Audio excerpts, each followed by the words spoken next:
próspero.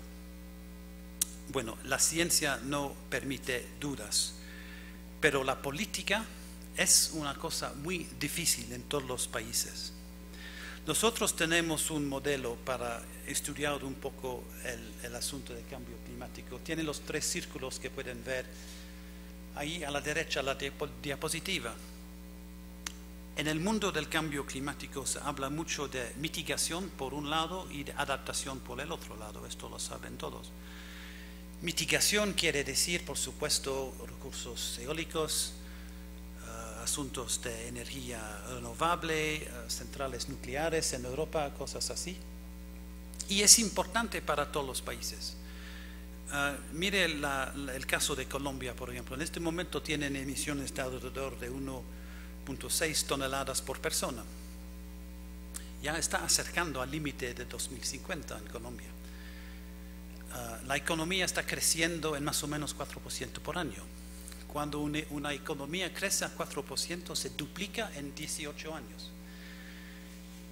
Quiere decir que hasta el año 2050 la economía se duplica 2 veces. La economía de Colombia en 2050, si sigue creciendo como lo está ahora, será 4 veces más grande que lo que es hoy día. Y la economía de Colombia tiene que crecer, porque tiene todavía mucha pobreza y el gobierno y el pueblo quiere incrementar, por supuesto, el estándar de vida. Bueno, entonces el desafío para el gobierno de Colombia, para el país de Colombia, es cómo multiplicar 4 veces la economía dentro de los próximos años sin utilizar ni 1 kilo más de CO2. Este es el desafío para los países en vía de desarrollo. En los países desarrollados, por supuesto, tenemos otros problemas, como bajar las emisiones. Pero también necesitamos creer, y voy a hablar un poco más tarde, del impacto de la crisis que tenemos en Europa, crisis económica, crisis de desempleo, crisis de presupuestario, que influye mucho las políticas que tenemos en el cambio de cambio climático. Pero no es solo los países ricos, hasta los países como Colombia tienen un desafío bastante importante a largo plazo. Bueno, este es el primer ciclo. En Colombia se habla mucho más de lo que yo he visto y en muchos países en desarrollo del segundo círculo, que son las estrategias de adaptación. ¿Por qué? Porque sufren muchos países desastres naturales que no hemos visto en muchos años, con costos bastante sustanciales. En Pakistán, por ejemplo, cuando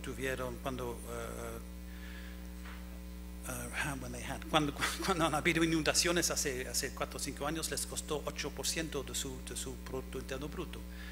Creo que las inundaciones en Colombia han costado un poco menos, pero de todas maneras son costos que no se debería pagar.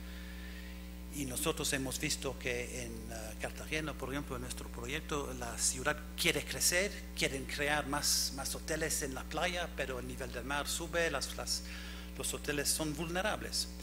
En el Alta Cauca también los productores tienen muchos riesgos. Si la temperatura sube en 2 grados, el café sube en 400 metros en la montaña. ¿Es correcto eso, Andy?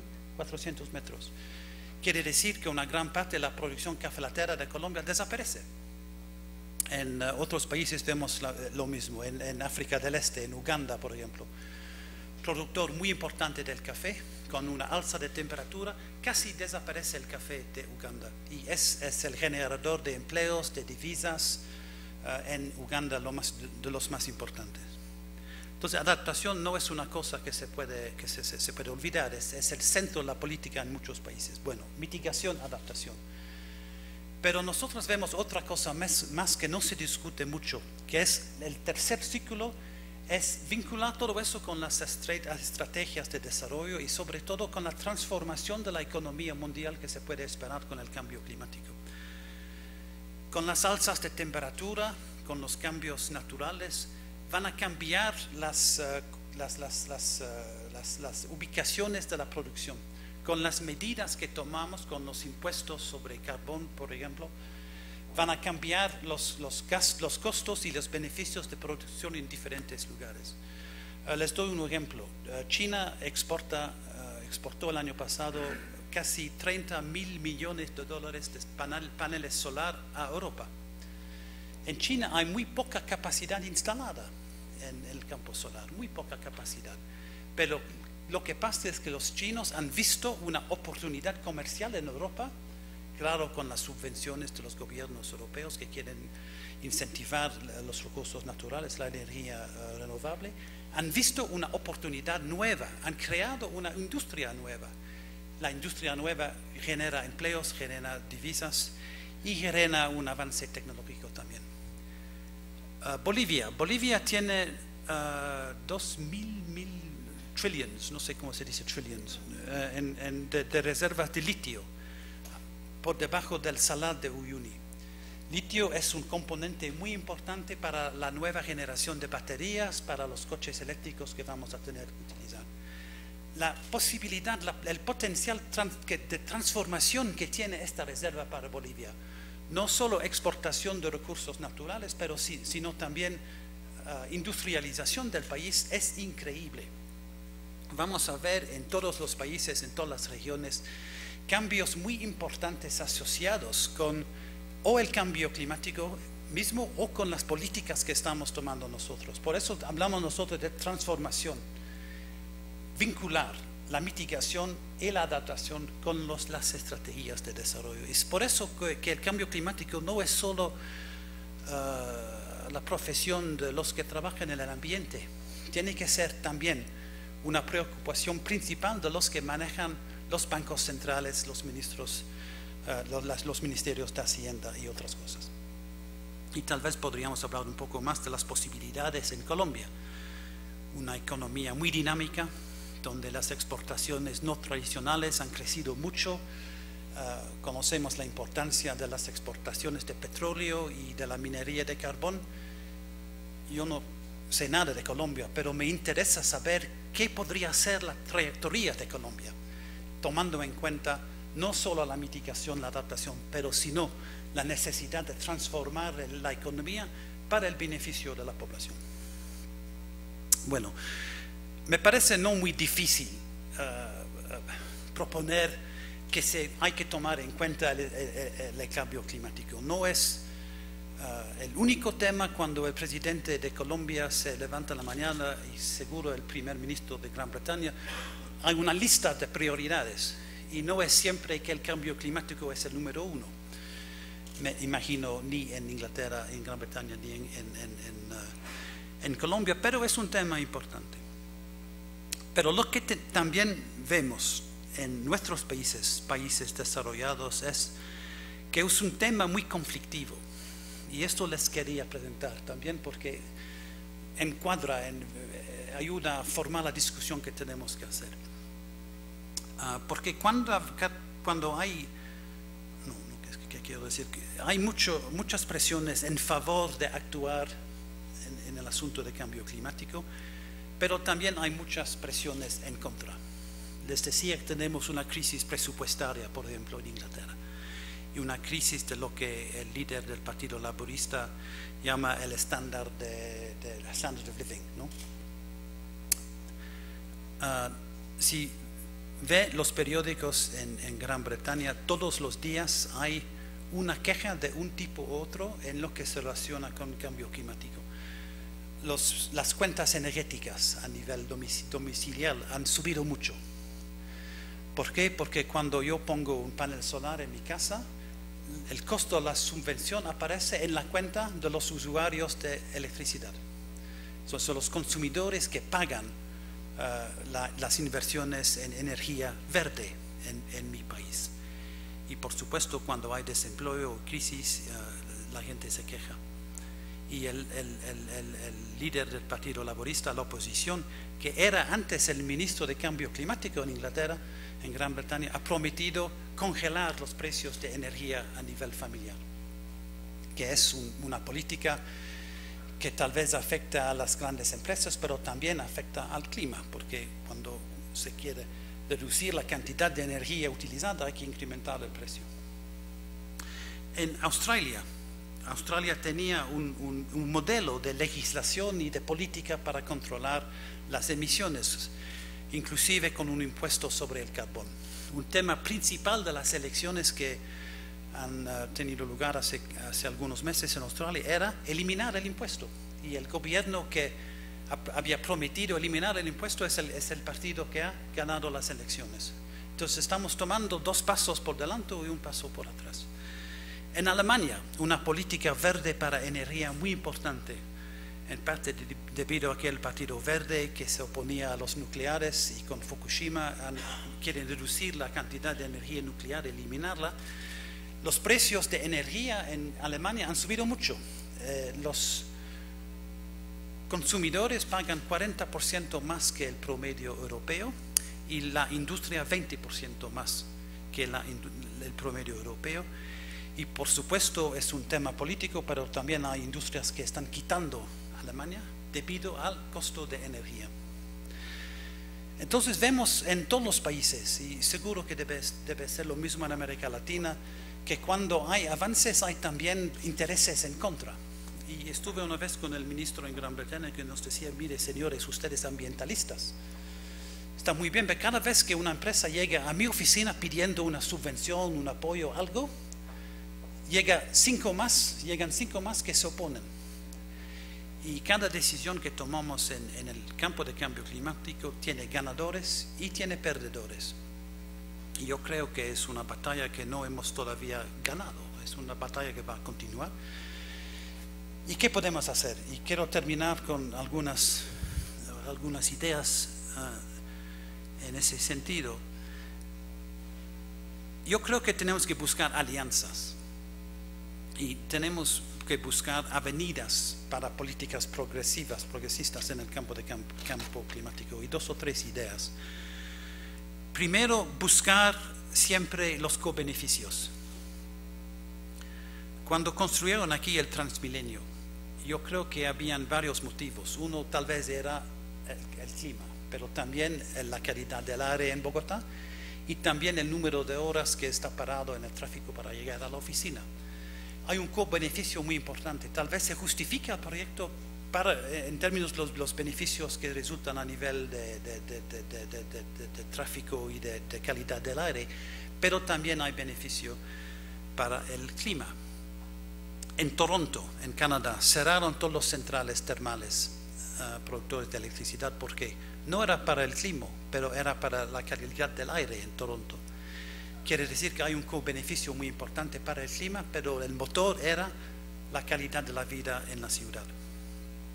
En China, que durante muchos años ha sido un poco conservador en los acuerdos internacionales de cambio climático, es el ambiente que es el motor principal. La polución en Beijing y otros países, en otras ciudades, polución del aire también, es un motor importante para transformación de la política en China. Podemos buscar en otros países oportunidades similares, hay muchos. Es la primera idea. La segunda idea es que vemos donde nosotros trabajamos en el CDKN, en muchos países son los desastres que impulsan la política nueva de cambio climático. En El Salvador, por ejemplo, históricamente todos los vientos vienen del Caribe. Han construido la infraestructura al otro lado de la montaña. Ahora el viento viene del Pacífico y ha destruido mucho con inundaciones y mudslides y otras cosas. Ahora toman muy en serio el cambio climático. Pakistán le hablaba de eso, creo que en Colombia también es un tema importante, el impacto de los desastres naturales en la política. Claro que se ahorra mucho dinero. 3, para varios países, sobre todo desarrollados, pero no solo desarrollados, es la estrategia industrial que es el motor principal. Si usted va a Corea, por ejemplo, Corea del Sur, por supuesto, han decidido que el futuro de su economía está basado en la economía verde. Hay inversiones muy importantes, y hay incentivos para que la industria haga investigaciones y que haya innovaciones también. Para ellos, la biotecnología y la economía verde es el futuro de Corea, en términos de empleo y otras cosas. También en Dinamarca, productor muy importante de energía renovable, de turbinas, otras cosas, se ve que es el futuro de la economía, que es el motor del cambio, de la política de cambio climático, e influye mucho en los programas universitarios, en el programa de investigación, los incentivos, los impuestos y muchas otras cosas más. Esto es 3. 4, lo que hacen los vecinos es muy importante. Hay muchos países donde todo el mundo está mirando qué está haciendo el vecino, y cuando un vecino toma acciones, como lo han hecho en Colombia, influye también lo que hacen los vecinos. Y por ejemplo, cuando México era anfitrión de las negociaciones internacionales, creo que afectó a su política y mediante eso a otros países de la OCDE y también a otros países en América Latina. Finalmente, la cuestión de financiamiento, que creo que no es tan importante en su país, pero en muchos países en vía de desarrollo se ve que la disponibilidad de financiamiento, yo creo que afecta también la política. Bueno, hay países donde lo que se hace en el presupuesto gubernamental depende mucho de financiamiento externo, y cuando hay un fondo verde va a cambiar también lo que se hace en términos de gastos. Entonces yo creo que lo que quiero decir es que no deberíamos desesperar, ¿no? Es importante el cambio climático, pero es también difícil, porque hay siempre intereses y hay razones para no hacer. Lo más fácil siempre en la mañana es no hacer nada y dejar que se caliente el mundo. Quiero eliminar a este profesor que demasiado lentes y bueno, a ver, no guardar. Ya. Y a pesar de que es una batalla, es una lucha que no ha terminado, yo creo que necesitamos ser optimistas. Y Martin Luther King, cuando habló al pueblo americano, no dijo: señores, tengo una pesadilla, no, dijo: tengo un sueño. Y yo creo que tenemos que crear para el pueblo, para los líderes sobre todo, empezando con los líderes, los jefes de Estado, y después para todos los partidos políticos, un sueño de lo que se puede hacer para controlar el cambio climático. Es un proyecto largoplacista. Necesitamos acuerdos entre partidos. No se puede cambiar cada 5 minutos los incentivos para energía renovable. Por ejemplo, necesitamos estabilidad en los incentivos.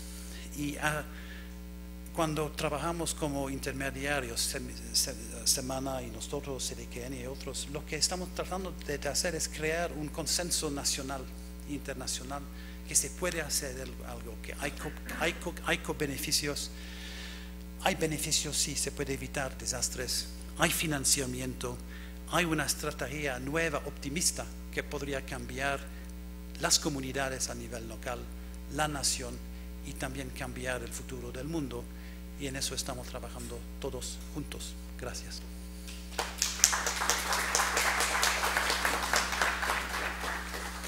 Me olvidé de decir que me deben disculpar el español muy artesanal.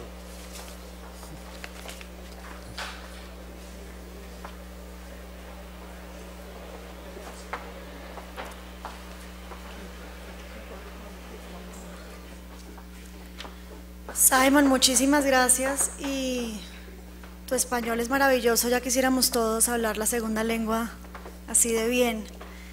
Realmente lo que nos une a cada una de las personas que está acá es un sueño, y es un sueño de trabajar todos juntos por un mejor futuro para nosotros, para nuestros hijos, y un mejor país. Y el cambio climático nos toca todos los días, y yo sí sueño con el día en que un presidente nuestro hable del tema con propiedad, entienda lo que implica esto para la economía, para el desarrollo, para la academia. Y es este tema que nos une, que une a la academia, a Uniandinos, a Ecoandinos, que ha sido un gran apoyo para nosotros, y queremos darle las gracias a CDKN, a las diferentes instituciones representadas que nos acompañan hoy, y a los medios de comunicación que sin duda juegan un papel muy importante. Y en Semana siempre decimos que hay que escribirle a la tía Rosa, y si doña Rosa no entiende lo que estamos escribiendo, no logramos transmitir el mensaje. Y lo primero es que el lenguaje es la primera barrera de la exclusión, y es ahí donde tenemos que trabajar todos. Ahora tenemos un gran panel, un panel de lujo, un panel con diferentes visiones y con personajes extraordinarios que le han dedicado su vida entera a trabajar estos temas. Brigitte Baptiste, directora del Instituto von Humboldt, que va a aportar una visión ecosistémica desde la mirada de cómo tratar de cerrar esa brecha entre la ciencia, la investigación y la política pública. Carlos Gustavo Cano, director de la Junta Directiva del Banco de la República, con una visión económica. Eduardo Posada, director del Centro Internacional de la Física, con una visión desde la innovación y cómo aportar grandes ideas y cómo lograr que esas ideas transformen nuestro futuro. Y desde una visión del sector agrícola, Andy Jarvis, director de política del Centro Internacional de Agricultura Tropical, y nuestra moderadora, nada más y nada menos la mujer que nos ha reunido a todos acá y que le ha dedicado su vida a este sueño de poder luchar, poder mitigar y adaptar a este país frente al cambio climático, Claudia Martínez Zuleta, representante del CDKN para Colombia y directora ejecutiva de E3, Ecología, Economía y Ética. Así que adelante, moderadora.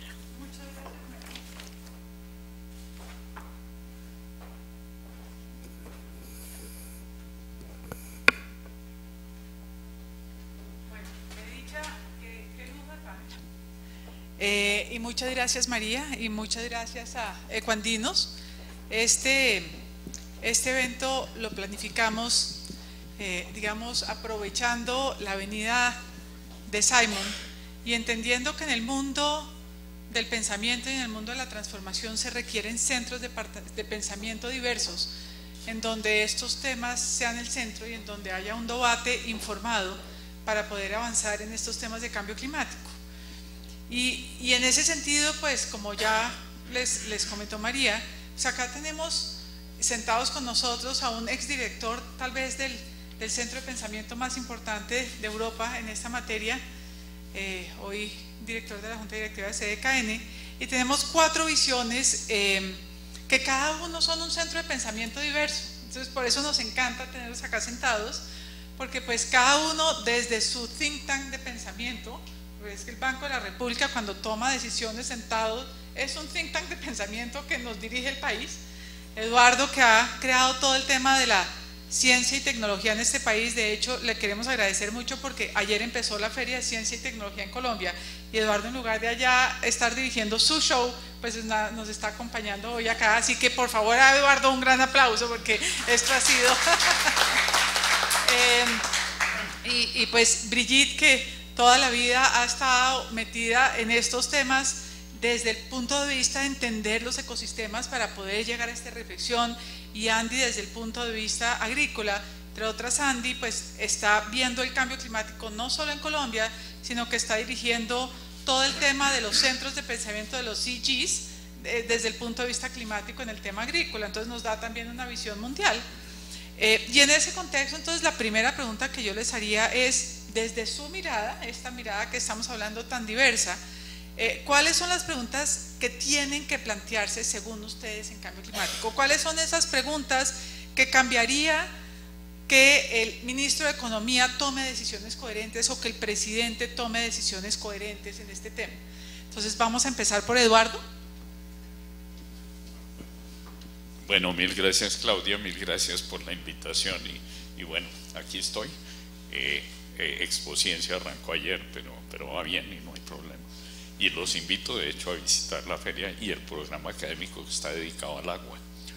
De verdad, mil gracias por esta oportunidad. Y pues yo voy a hablar como el Centro Internacional de Física, que es un centro de investigaciones que queda aquí en Bogotá y donde estamos trabajando en temas muy relacionados con cambio climático. Y yo quiero empezar por un tema que puso Simon, y es las preocupaciones del señor presidente Santos, que espero que a raíz de los comentarios y recomendaciones de la OCDE, ese tema de ciencia, tecnología e innovación entre en su lista de preocupaciones, porque todos sabemos que Colombia está invirtiendo el 0.2% del PIB en investigación y desarrollo, y creo que si queremos realmente que el país también ataque temas como el cambio climático con éxito, pues tiene que basarse muchísimo en ciencia. Y yo creo que ese es un primer punto respecto a tu pregunta. Yo creo que Colombia pues tiene que empezar por conocer muy bien el país desde el punto de vista de su vulnerabilidad al cambio climático, con el fin de construir estrategias adecuadas para mitigar el impacto. Y nosotros pues hemos venido trabajando en ese tema, pero tenemos la convicción que es un trabajo que se debe hacer desde la interdisciplinaridad, un trabajo conjunto entre biólogos, físicos, ingenieros, geólogos, que requiere un montón de ciencia. Entonces yo creo que un primer punto claro es que en Colombia tenemos que invertir mucho más en ciencia, y que para poder valorar realmente el impacto del cambio climático y adoptar las estrategias apropiadas para mitigar el impacto y para adaptarnos a ese impacto, pues yo creo que lo primero que tenemos que hacer es conocer, tenemos que medir, los físicos nos la pasamos midiendo, y yo creo que es fundamental medir. Tenemos que tener unas redes muy bien montadas desde el punto de vista meteorológico, tenemos que tener una información muy actualizada de todo lo que está pasando, y nosotros pues en el CIF hemos trabajado en la Comisión Colombiana del Espacio desde hace un tiempo ya, y hemos estado muy metidos en el proyecto de la compra de un satélite colombiano de observación de la Tierra, que me parece absolutamente fundamental desde todo punto de vista que Colombia tenga su propio satélite, por miles de razones estratégicas, lo que permite realmente tener imágenes actualizadas y hacer planeación en el sector agrícola, en prevención de desastres y todo lo demás. Entonces, digamos, para resumir, porque no, volviendo a tu pregunta inicial, creo que es fundamental que el país, primero que todo, se dé cuenta de que tiene que meterle muy duro a la ciencia, que tiene que conocer muy bien el territorio, y en particular pues evaluar, que es lo que hemos venido haciendo, la vulnerabilidad de nuestras regiones al cambio climático. Creo que Colombia tiene una topografía muy compleja, es de los países con más topografía en la zona tropical, con 2 océanos y todo lo demás. Tiene un montón de particularidades que hacen que tengamos que hacer un enorme esfuerzo en conocer esto, conocerlo bien desde todos los puntos de vista, para poder después adoptar estrategias adecuadas. Entonces digamos que empezaría por ahí nomás. Bueno, yo creo que nos pone elementos importantes. Cuando uno ve a Eduardo, siempre se imagina que detrás de Eduardo hay también unas innovaciones de unos robots, de un montón de cosas en ciencias y tecnologías detrás del tema. De hecho, la imaginación que nos despierta hacia pensar en el cambio climático cuando uno va maloca, es eso, ¿no? Es como meterle esta innovación, como bien pones, desde el satélite hasta las partes más bajas, y pensar que esto también tiene que ver con el futuro. Carlos Gustavo, sabemos todo lo que tú has hecho en este tema, además todas tus ideas innovadoras en pensar en una economía diferente para Colombia basada en este tema. ¿Por qué no nos cuentas cuál es esa pregunta de cambio climático? ¿Cómo plantearías tú este tema? Bien, Claudia, me voy a circunscribir a ese primer punto. Como todos saben, yo no soy biólogo, ni científico, ni físico, ni químico. Soy un simple economista, y me parece que lo que dijo Simon es muy clave. Este tema no puede abordarse solamente por el lado de los científicos. Tenemos que involucrar las políticas públicas y las políticas públicas económicas. Nosotros los economistas tenemos la obligación moral de aprender biología, y los biólogos deben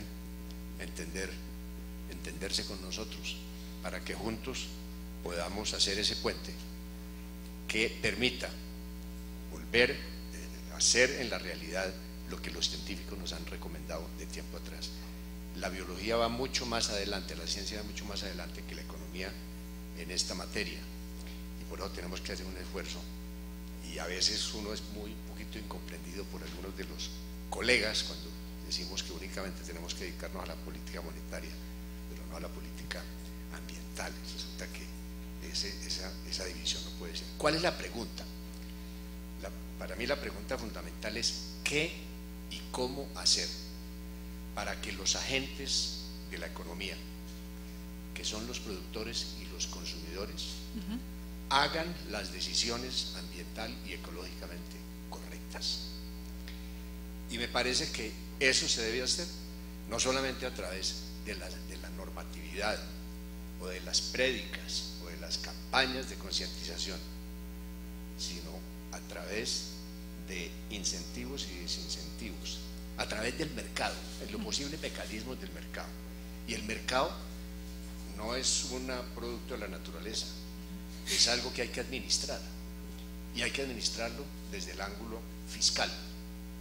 Y creo que hace un año, perdón, hace un poco más de un siglo, un gran economista, Cecil Arthur Pigou, nos dio el primer aporte inmenso, que fue a través de su libro en la Universidad de Cambridge de la economía de bienestar, el principio fundamental de que quien daña paga y al que compensa debe remunerarse. Y eso tiene que pasar por ahí. Y lo otro es que para que las políticas públicas funcionen, tiene que ser a través de la política fiscal. Y el objetivo es que la política fiscal nos permita cambiar la contabilidad pública y la contabilidad privada, para incorporar a esas contabilidades los verdaderos costos, que llamaba Pigou las externalidades que se escapan de esas contabilidades. Y eso no puede ser solamente normativo, tiene que ser a través de políticas públicas, especialmente en el ámbito fiscal. Yo creo que es muy importante, digamos, Carlos Gustavo hace un año, si todos lo leyeron, y creo que acá muchos lo leyeron, pues lanzó una propuesta precisamente de poner tal vez un impuesto al carbono y empezar a pensar en estas políticas. Entonces después me devuelvo a ti porque sí quiero ver cuál es la resonancia cuando tú propusiste esto, que fue la pregunta, es decir, pongamos unos impuestos de carbono en Colombia, y tú desde el Banco de la República, pues es una propuesta fuerte. ¿Cómo viste la respuesta alrededor? Pero ahorita te doy la palabra, entonces seguimos a Brigitte y entonces, bueno, ¿cómo convencerías tú desde tu punto de vista de que este tema es prioritario? Bueno, yo empezaría con el acuerdo con que la investigación es clave, pero le añadiría que la investigación debe ser muy estratégica. La percepción de que la inversión en investigación siempre es insuficiente va a persistir y va a ser complicado recuperar, digamos, terreno perdido en corto plazo, y necesitamos respuestas más urgentes. Entonces hay que identificar claramente los temas y las preguntas que hay que responder en distintos plazos. Y así como en la economía hay temas de planificación a 20, a 30 años en términos de política macroeconómica, también hay que hacer investigación ecológica con ese sentido. Hay que entender la rueda rápida de los ecosistemas, cómo funciona, para poder hacer recomendaciones de corto plazo, y la rueda lenta de también cómo va acumulando transformaciones y va generando tendencias. Entonces hay distintos tipos de investigación adaptativa que tenemos que saber diferenciar y que construir instituciones, programas y mecanismos de trabajo para responder. En Colombia en particular, con esa diversidad biológica tan grande, con esas características ecosistémicas tan heterogéneas, el cambio climático se percibe de maneras muy distintas y produce efectos muy distintos. Pues para poder responder la pregunta de cómo utilizar esos mecanismos naturales para mitigar y adaptarnos al cambio climático, requerimos entender el vínculo entre procesos locales muy particulares en la selva húmeda tropical, en los páramos, en las zonas de bosques secos, etcétera, y cómo eso va desarrollando ciertas tendencias y patrones sobre los cuales debemos actuar con esa filosofía de lo local a lo global y de lo local a lo global. Muy bien. A lo local nuevamente. Y si tú tuvieras que estar enfrente ahorita al presidente Santos y le dijera, mire, en su política meta algo en servicios ecosistémicos, ¿cuál es ese tema que tú le dirías?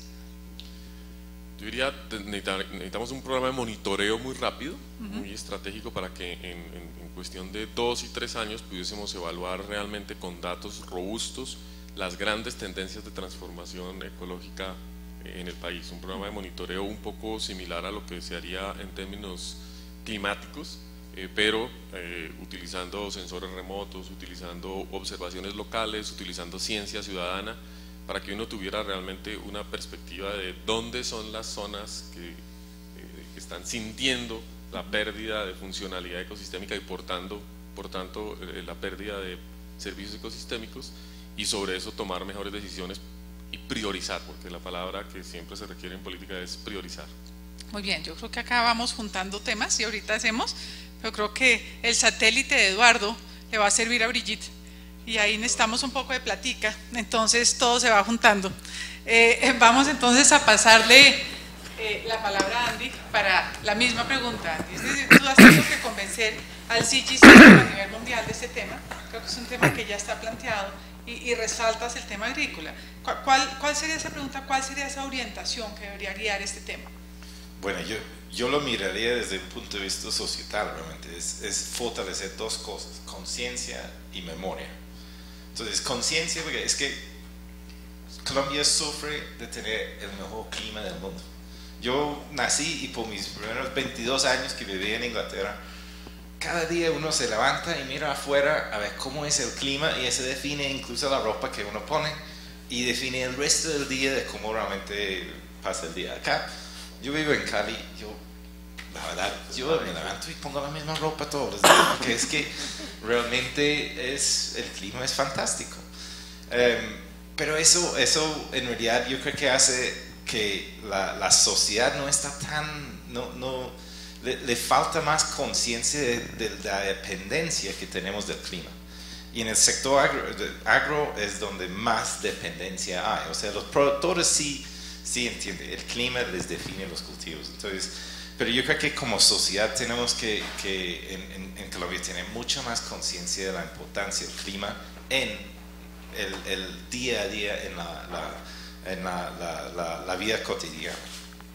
Memoria, porque hace 3 años todo era la ola invernal, el desastre de toda la lluvia que había. Hace 1 año El Niño, había incendios y toda la prensa, todos los medios, toda la gente hablando de la hora. Hoy no hay una noticia sobre el clima porque está bien. No hay un niño, no hay una niña. Entonces la memoria es muy corto plazo. Entonces, y es la misma conciencia, o sea, realmente el clima no está metido en la mente. Y uno, al menos, yo siempre uso un indicador global de desarrollo de muchas cosas que son las conversaciones taxistas que uno tiene. Cuando estás en un taxi, ¿de qué habla? Y eso varía muchísimo a nivel mundial. Sí. Uno sube un taxi en Londres, el clima. Es que está horrible el clima hoy. Uno sube un taxi acá y es tráfico. Después tal vez fútbol, mujeres. Y por ahí clima es el 10º. Por si acaso uno llega al clima hacia el final. Entonces, para mí es eso. Es como sociedad, cómo generamos más conciencia de nuestra dependencia como sociedad al clima. Y cómo generamos una memoria de más largo plazo, que no estamos viendo solo el hoy, sino aprendemos de la historia y tenemos una visión de más largo plazo hacia el futuro también. Muy bien, y le vamos a dar la palabra a Simon. Que Simon, sería muy interesante que nos contaras cuando tienes que sentarte con el Parlamento británico, o cuando le das un consejo a los presidentes ingleses o otros que te han tocado en el mundo. ¿Cuál es ese tema que tú les pones para que entiendan el clima? ¿Cómo has tocado este tema en Inglaterra? Yo creo que tiene que ser una cosa personal, que los líderes tienen que sentar en su espíritu qué es la importancia del cambio climático. Y la pregunta que yo me hago de vez en cuando es, ¿cómo producir este resultado? Y yo creo que se hace tomando el líder en mano y ir juntos a una comunidad donde hay inundaciones, por ejemplo. Y contaba a los colegas ayer la historia de Bill Clinton. ¿Me permites un minuto? Claro. Estuvimos en Davos y en el Fondo Mundial Económico, y Clinton era el representante del presidente de Estados Unidos, era expresidente en ese momento él, para el tsunami en Sri Lanka. Y nos dijo, nos contó esa historia, que estaba en Sri Lanka, se encontró en un pueblo con una pareja y su hija, y nos dijo a nosotros, Bill Clinton, mire, esa chica era la más bonita que había visto en toda mi vida, era una chica hermosa, inteligente y alerta y no sé qué más. Y les dije a los padres, dice Clinton, les dije a los padres, su hija, les debo decir, es la más hermosa que he visto en mi vida, etcétera, etcétera. Y la madre le dice, gracias, señor presidente, pero debo decirle que tenía 4 más hijas y todas están muertas en el tsunami. Y cuando Clinton dijo eso, hubo un silencio, una sala llena de presidentes de empresas internacionales y cosas más. Hubo un silencio porque le había tocado en el corazón, ¿no? Y primero el primero tocado era Clinton, él mismo, porque es una cosa que le había afectado mucho, pero también nos afectó a nosotros. Y yo veo que el problema del liderazgo en muchos países, no conozco Colombia, pero es la idea de que el líder tiene que crear una visión, ¿no? Hay líderes que solo responden a sondeos de opinión pública. Y yo creo que el rol del líder es, bueno, ofrecer liderazgo, ¿no? Que hay que crear una visión, hay que definir la importancia de un tema. Y hemos tenido líderes que lo hacen. Yo creo que Obama ha comprendido, Obama lo ha internalizado, digamos. Y les recomiendo no solo leer, pero mirar el discurso que hizo en Washington en, no sé cuándo, julio creo. Tiene mucho problema con el Parlamento, con el Congreso de Estados Unidos, pero ha definido un plan de acción administrativa a nivel federal que se puede hacer sin el apoyo del Parlamento, muy interesante. ¿Qué va a hacer el Departamento de Defensa? ¿Qué va a hacer todos los departamentos de Estados Unidos? Tienen responsabilidades con cambio climático.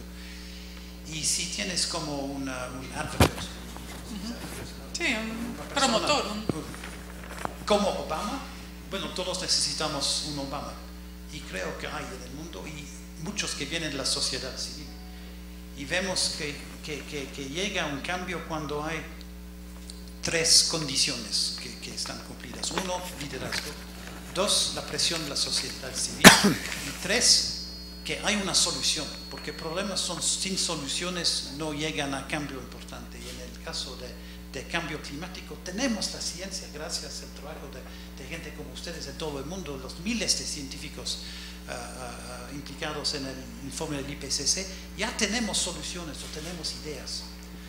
Bueno, la última cosa que quiero decir es que es interesante el asunto de la política. Yo también soy economista, entonces dependo de lo que me dicen los científicos. El otro muy conocido economista de Cambridge era Keynes, que dijo que en el largo plazo todos estamos muertos. Pero hay que ser largoplacista. El problema que tenemos es que ¿qué hace? Un país quiere hacer algo, pero no hay un acuerdo internacional. Y esto era el problema en Alemania, en Australia, que discutía antes, que si nosotros ponemos un impuesto en el carbón en nuestro país, y si ustedes lo hacen acá, pero el competidor al lado no lo hace, bueno, es una desventaja para la industria en el país que tiene el impuesto. Y por eso vemos la importancia de un acuerdo internacional, pero que resulta muy, muy problemático todavía. Es un acuerdo que vamos a luchar para tener en París en 2015, pero no creo que va a ser nada fácil. Y en este caso tenemos que preguntarse, ¿qué vamos a hacer país por país independientemente, que no va a destruir nuestra competitividad en el mundo?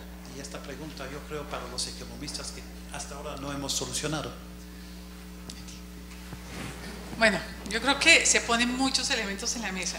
Yo creo que después de esto habría que pensar, tú nos diste un panorama, Simon, un poco preocupante. Es decir, nos dices Australia, después de que era el país progresista, se echa de para atrás. Nos dices Alemania, baja los subsidios. Dicho, es tan cara la electricidad en Alemania que ya todo el tema que habíamos pensado de meter esto tecnológicamente se va de para atrás porque pues, los alemanes dicen, yo no quiero pagar la cuenta de la luz, por Dios, ¿qué es esto? ¿Sí? Y ponemos, digamos, diferentes visiones en la mesa que dice, ups, bueno, ¿cómo hacemos para que esto sea más efectivo en un mundo globalizado, todos en el mismo planeta, pero competitivamente tenemos que hablar en nuestro país? Entonces, tal vez la pregunta es, bueno, sobre el desarrollo de Colombia. ¿Cuál sería entonces la respuesta o cuál sería esa ecuación que tendría lógica para un país como Colombia? De hecho, les quiero contar que pues, me tocó revisar el documento de la OECD que ayer tuvieron que sustentar los colombianos para entrar a la OECD en términos ambientales. Y había temas como, por ejemplo, subir los impuestos a la gasolina y llamarlos impuestos verdes o recomendaciones de ese índole que tienen un impacto en la política evidentemente fiscal, pero que además tienen mucho otro impacto en términos de competitividad. Entonces, ¿Cuál es esa ecuación de desarrollo en el futuro? Digamos que ustedes verían que esto tendría sentido, Eduardo. Bueno, yo creo que en el caso colombiano específicamente, fuera del problema global que necesariamente tiene que llegar a acuerdos políticos, porque bien sabemos que soluciones desde la ciencia hay, pero el problema se vuelve político realmente. Y económico, claro está, pero el tema de subvenciones, etcétera, pues es un tema muy crítico en ese sentido y tiene que haber acuerdos internacionales sin duda. Pero en lo que tiene que ver específicamente con Colombia, pues yo creo que Colombia tiene que entender que tiene que desarrollarse industrialmente. El país ha entrado en una vía de desindustrialización muy fuerte desde hace unos cuantos años y yo creo que ese ha sido un error tremendo el que se ha cometido al pensar que debemos dedicarnos a los servicios y temas por el estilo y que en industria manufacturera o algo de ese estilo no tenemos cabida. Y yo creo que estoy convencido de lo contrario. Yo creo que Colombia puede y debe desarrollar una industria de alta tecnología, una industria limpia, evidentemente que no llegue a afectar el medio ambiente, pero contrario a lo que se piensa, nosotros sí tenemos capacidad de desarrollar una industria electrónica, así parezca una locura furiosa, aprovechando lo que existe a nivel mundial. De hecho, en el CIF ya hemos creado varias empresas de base tecnológica que están funcionando y estamos compitiendo en producción de equipo electrónico de medición con los chinos. Y mandamos fabricar parte de lo que hacemos en la China con diseños nuestros. Entonces, a nivel global se pueden hacer esas cosas, aprovechar la globalización. Pero yo creo que el país tiene que sacarse de la cabeza la idea de que su futuro económico sale esencialmente del sector de servicios y de traer turistas chinos y alemanes jubilados que vengan a visitar aquí el Jardín del Edén con todos nosotros en taparrabo, porque yo creo que es los guías de taparrabo y yo creo que tenemos que empezar a entender que Colombia sí tiene capacidad, tenemos gente muy buena que puede competir a nivel mundial sin ningún problema, tenemos muy buenas universidades y podemos generar empresas altamente competitivas en temas de frontera, nanotecnología, electrónica avanzada, etcétera, que son espacios, son industrias muy demandantes de conocimiento, poco contaminantes, que poco afectan al medio ambiente y con un gran valor agregado. Y tenemos una capacidad de crear, de diseñar muy alta, de manera que hay que aprovecharla y yo creo que en esa dirección tenemos que orientarnos. Muy bien, yo creo que, Gustavo, la economía se oye, sí, la economía, pues sí, realmente según el informe del Banco Mundial, sí ha crecido, digamos, el sector industrial en los últimos años, sí, pero lamentablemente, pues estamos basados en una economía de recursos naturales no renovables, 60% de lo que exportamos es petróleo, minería, como ya dijo Simon, sí, es esa la vía de la sostenibilidad y también, digamos, de la vía del desarrollo compatible con el clima, del futuro, de la visión de futuro. Y bueno, tú ahí, ese es tu trabajo del día a día. Claudia, me voy a referir a ello, pero antes quiero hacer como un paralelismo entre la política ambiental y la política monetaria. La política monetaria esencialmente mide la capacidad de crecimiento de la economía.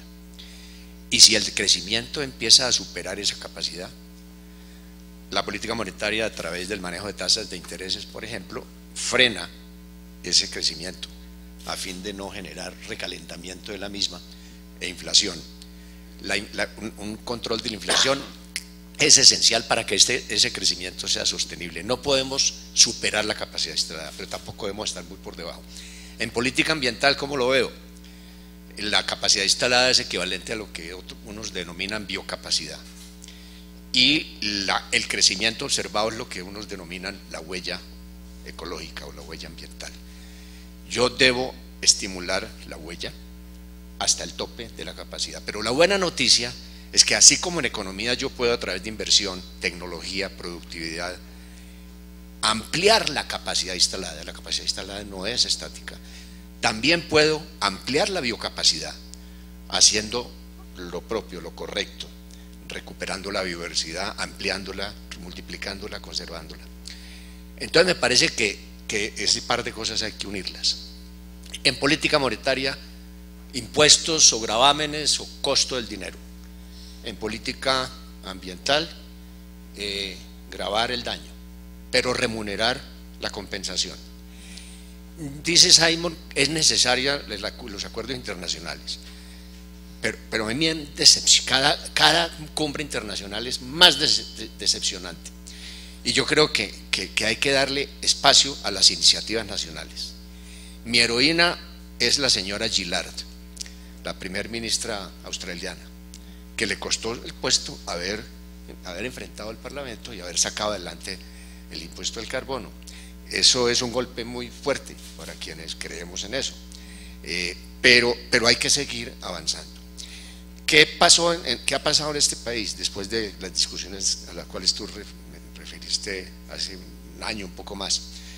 En la reforma tributaria, y eso pasó muy inadvertido, la reforma tributaria que se aprobó en diciembre del año pasado, en el artículo 184 se estableció que el gobierno, a través de conciencias del Ministerio del Medio Ambiente y Hacienda, deberían en 6 meses realizar los estudios para identificar la conveniencia o inconveniencia y las alternativas tributarias a lo que allí en ese artículo se denominó impuestos verdes.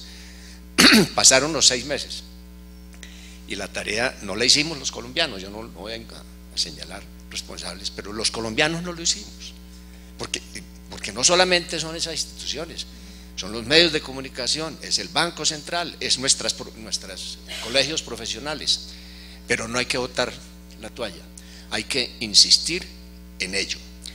Esa ecuación, claro, el clima es esencial en la ecuación, pero para llevar el clima a esa ecuación de desarrollo económico, pues tenemos que ponerle valor necesariamente a la naturaleza, ponerle precio, ponerle costo al daño, pero también ponerle precio a los servicios ambientales.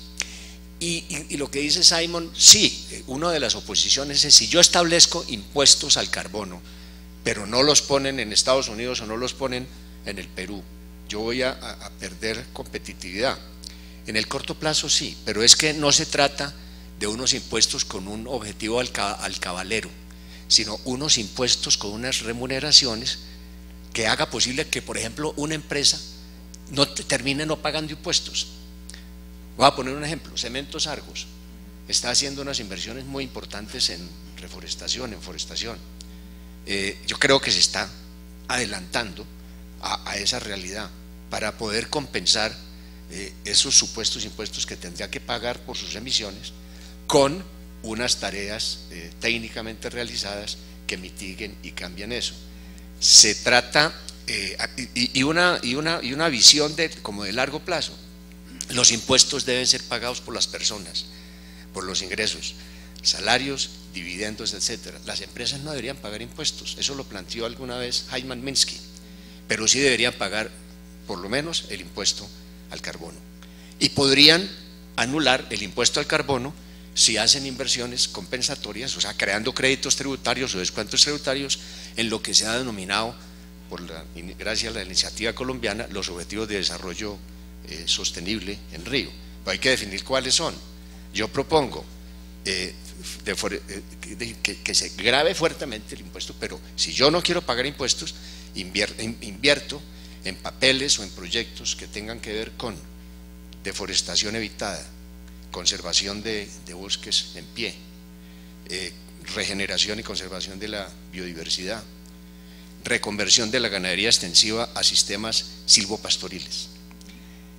Entonces, del cuero salen las correas, eso pasa por el mercado, ojalá no tenga que pasar por el fisco, que sean los mismos afectados, los mismos contribuyentes, los que hagan esas inversiones en objetivos de desarrollo sostenible. Eso no lo va a hacer el Estado. Si ponemos un impuesto del 4 por 1000 para la ecología, termina volviéndose un impuesto común y corriente.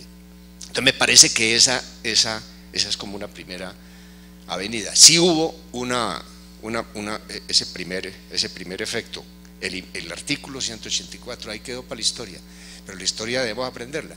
Tenemos que retomar entre todos eso, por Dios, y hacer la tarea a ver si podemos incorporar esto. A mí me entusiasmó mucho cuando conocí a Christine Lagarde en su visita al banco en Bogotá, cuando le hablé del impuesto al carbono, y el almuerzo que teníamos con mis colegas cambió de tema, abrió los ojos, se entusiasmó y empezó a hablar del impuesto al carbono. Era un propósito del Fondo Monetario Internacional meterse en eso, de modo que como comienzan las cosas, ojalá que no sea demasiado largo plazo que logremos esto, que alcancemos a verlo. Yo creo que pones temas candentes en la mesa, y tú fuiste el superhéroe el año pasado. Tener a un Carlos Gustavo sentado en el Banco de la República llamando la atención al Ministerio de Medio Ambiente y diciendo yo pongo esta propuesta desde el Banco de la República, ¿sí? Y nuestros sectores no haber reaccionado, sí creo que fue una gran pérdida. Es decir, yo estuve en ese potro del ministerio y uno dice, no, estos son los momentos históricos que nos ponen, y yo creo que lo debemos recuperar, pero pones el dedo en la llaga, es decir, a quién se le cobra, a quién se lo cobra, a quién, ¿sí? Cómo incentivamos la economía, a dónde van esos impuestos, a dónde van esas cargas fiscales, se le carga o no al consumidor, y cómo podemos marcar esas tendencias. Yo creo que pones el dedo clave. Entonces ahí te pone unas cosas, Brigitte, porque te dice, bueno, es decir, esta propuesta económica va para reforestar, va para manejar las cuencas, va para hacer ganadería sostenible, va para propuestas que son sensibles, pero las podemos hacer, ¿sí? Y realmente, les digo, desde mi propia experiencia tuve en mis manos 80 millones de dólares para hacer el Plan Verde de Colombia, de un crédito del Banco Interamericano de Desarrollo. Acá está colegas míos del ministerio, y fue muy difícil reforestar este país. Fue muy difícil tener la maquinaria alrededor de las regiones para que esto se diera, además porque los créditos le daban a uno plata por 3 años, entonces todo se dio para que sembremos un montón de árboles en 3 años, y yo no sé cuántos de esos árboles quedan. 0. ¿Sí? Entonces, bueno, ¿cómo hacemos para que esto sea una realidad? Bueno, yo retomo la conversación a partir de la propuesta del doctor Cano sobre la biocapacidad. Sí creemos que un modelo de desarrollo que considere la gestión de la biocapacidad es un modelo relativamente distinto y muy provechoso, porque enfoca la fuerza del gobierno en la gobernanza de los recursos, en este caso biológicos, que son el gran patrimonio colombiano, pero no como recursos naturales de consumo, sino recursos de transformación, de producción de beneficios a través de muchos mecanismos. Pero me recuerda a la discusión que viene de hace 40 años sobre los modelos y modos de desarrollo, ¿cierto? Ahora estamos hablando de desarrollo climático, de un desarrollo que, ante todo por la urgencia, debería tener en consideración esas premisas. Hace 40 años hablábamos de ecodesarrollo, de cómo construir un modelo de desarrollo diferenciado, suficientemente sensible a las condiciones sociales y ecológicas del mundo. Y el problema es que el desarrollo diferenciado con consideraciones ecológicas es un desarrollo que tiene un gran énfasis en las condiciones locales, porque el clima en Cali es una maravilla, pero es completamente distinto en Pasto y es completamente distinto en Bucaramanga, aunque en todos es una maravilla, porque siguen siendo climas ecuatoriales, pero en Quibdó llueve 5.000, 6.000 milímetros, ya no es tan agradable para el modo de desarrollo que se busca imponer en el mundo. En los llanos orientales, con 4 o 5 meses de sequía, los productores de agrocombustibles tienen problemas porque la pausa de lluvias es demasiado larga, y entonces el problema de la irrigación es drástico. En fin, hay que pensar en realmente el modelo de desarrollo, seguirlo discutiendo. Me gusta mucho la idea de biocapacidad, insisto, y finalmente diría que de todas maneras hay una gran preocupación que se ha manifestado en los eventos internacionales recientemente y en los movimientos sociales.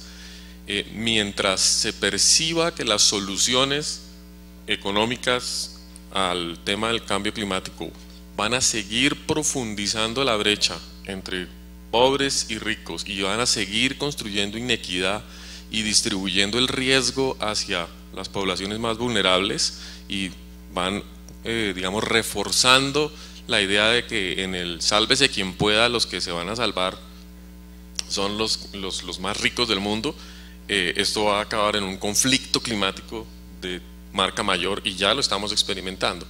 O sea que lo primero que diría es que el fracaso, por ejemplo, de construir equidad a partir de la implementación del convenio de diversidad, que es uno de los temas más duros de aceptar. El convenio hablaba de distribución justa y equitativa, y está el protocolo de Nagoya para tratar de garantizar eso, pero eso no está pasando. La asimetría mundial sigue creciendo y en Colombia es espantosa. Entonces, si la sociedad percibe que el modelo de crecimiento y el modelo de desarrollo económico está usando la excusa del cambio climático como un mecanismo para reforzar el capital y la diferencia, va a ser muy complicado lograr cualquier resultado. No, yo le devolvería el micrófono a tu vecino, porque creo que en la ecuación que tú planteas, Carlos Gustavo, no planteaste, digamos, planteas un tema de redistribución en donde las empresas sean las que se les bajan los impuestos y el impuesto se le baje a la gente. Y entonces, en términos de equidad, ¿cómo vamos? ¿Y por qué no seguimos? Y ahorita le doy también a Simon el micrófono y después a Andy. No, Brigitte tiene razón en el plano planetario. Lo que a mí me anima es pensar que puede darle campo a las iniciativas nacionales. Hagámoslo a nuestro estilo. Yo estaba poniendo como ejemplo la ley del impuesto al carbono de Australia, pero sale la señora Gillard, para mí fue un duelo, pues muy mal ejemplo lo que nos dan los australianos. Entonces, en el tema internacional yo creo que no podemos esperar hasta que toda esa burocracia se ponga de acuerdo. Hagámoslo a nuestra imagen y semejanza.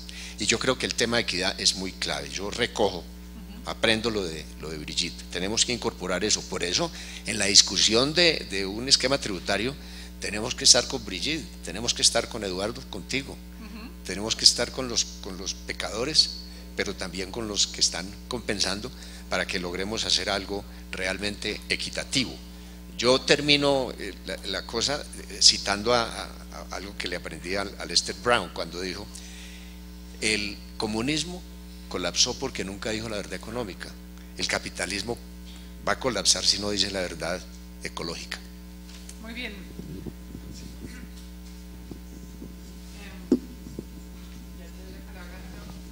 Yo siempre he dicho que un buen economista acaba siendo un ecologista, ¿no?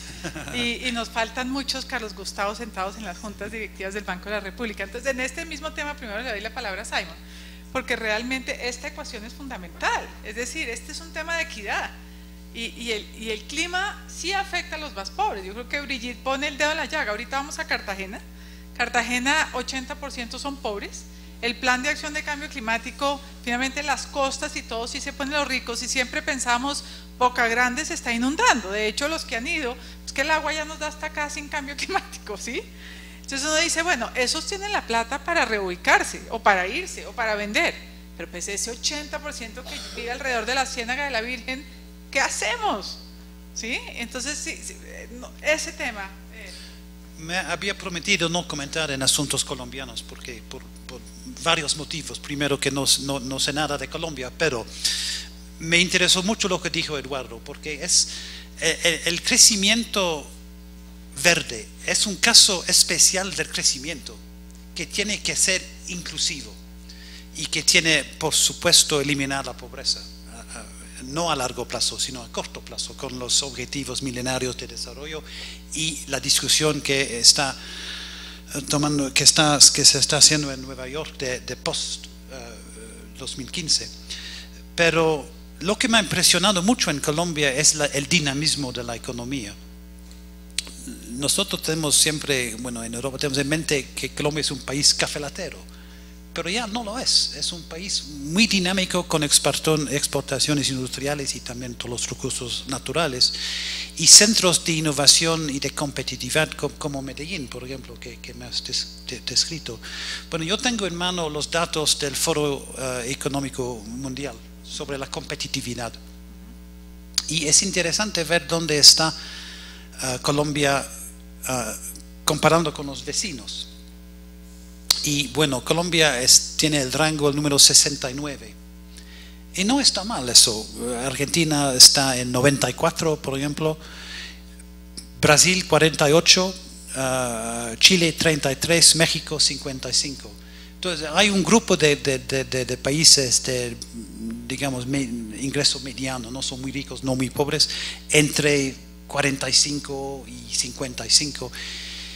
Y esto me parece un resultado bastante bueno para Colombia. Es una base para una transición hacia una trayectoria de crecimiento aún más alta y más inclusiva. Bueno, el crecimiento verde puede beneficiar a los pobres porque genera empleos. En Gran Bretaña, por ejemplo, tenemos un enorme problema de adaptar los edificios y insular mejor, cosas así. Esto genera muchísimos empleos. Y yo creo que en la parte agrícola, que hemos discutido ayer, y en la parte de protección de los recursos naturales, se pueden generar empleos.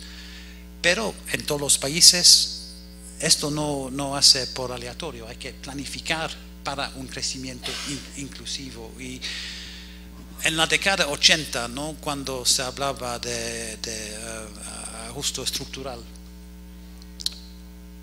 no se veía un rol importante para el Estado. El Estado era, bueno, superfluo. Ahora vemos que la política industrial es sumamente necesaria y que necesitamos el liderazgo del gobierno para ser verde e inclusivo. Se puede hacer. Esa misma pregunta, es decir, tú ves esta ecuación del desarrollo visto desde el punto de vista agrícola. De hecho, ahorita pues el CIAT está valorando cómo hacer este tema de vulnerabilidad de cambio climático para Colombia, desde los cultivos mismos y desde el punto de vista de un tema muy sensible, es los agricultores colombianos que hace un mes nos hicieron una huelga, que están gritando porque los precios de los insumos les está creciendo, entre otras por motivos de cambio climático. El otro día estaba, por ejemplo, con el presidente de Nutresa y me decía que a él sus commodities se le subieron en un 20% simplemente por temas climáticos. Estos responden diciendo, bájenos los precios a los pesticidas y a los fertilizantes, totalmente de pronto contrario a lo que veríamos de una economía verde, y responden diciendo, bueno, acá no somos competitivos.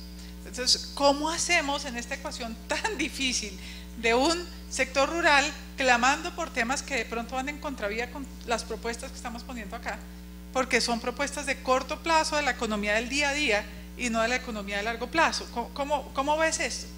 Es que, bueno, Simon mencionó que los presidentes no se despiertan en la mañana y piensan en el cambio climático, pero yo sí creo que los que siguen vivos en 30 años, cuando ya no son presidentes, pero ahí en sus casas disfrutando la vejez, van a despertar arrepentidos de no haber hecho más cuando eran presidentes.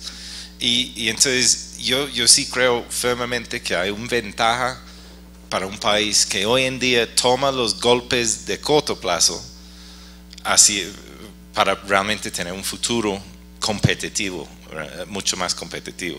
Y ahí es donde, al menos en la agricultura, yo creo que hay una oportunidad grandísima para un país que sí toma desde ya la iniciativa de tener una agricultura limpia, una agricultura con una visión compatible con el clima, básicamente. Entonces, como un sector, hay dos cosas claves. Uno es que no es solo productores en el campo produciendo. La agricultura genera la comida que después todos comemos. Genera los precios de la comida. Es un factor fundamental en el desarrollo y en el tema de equidad. Si el precio de arroz incrementa 10%, décimos de miles, 1 millón de personas en los barrios pobres van a tener peor bienestar, porque dependen de comida barata para realmente su nutrición. Entonces la agricultura es una cosa transversal en la economía, pero lo otro es que es la que más oportunidad presta hacia una visión de futuro de un sector limpio, en el sentido que en transporte uno puede hacer muchas cosas para reducir emisiones.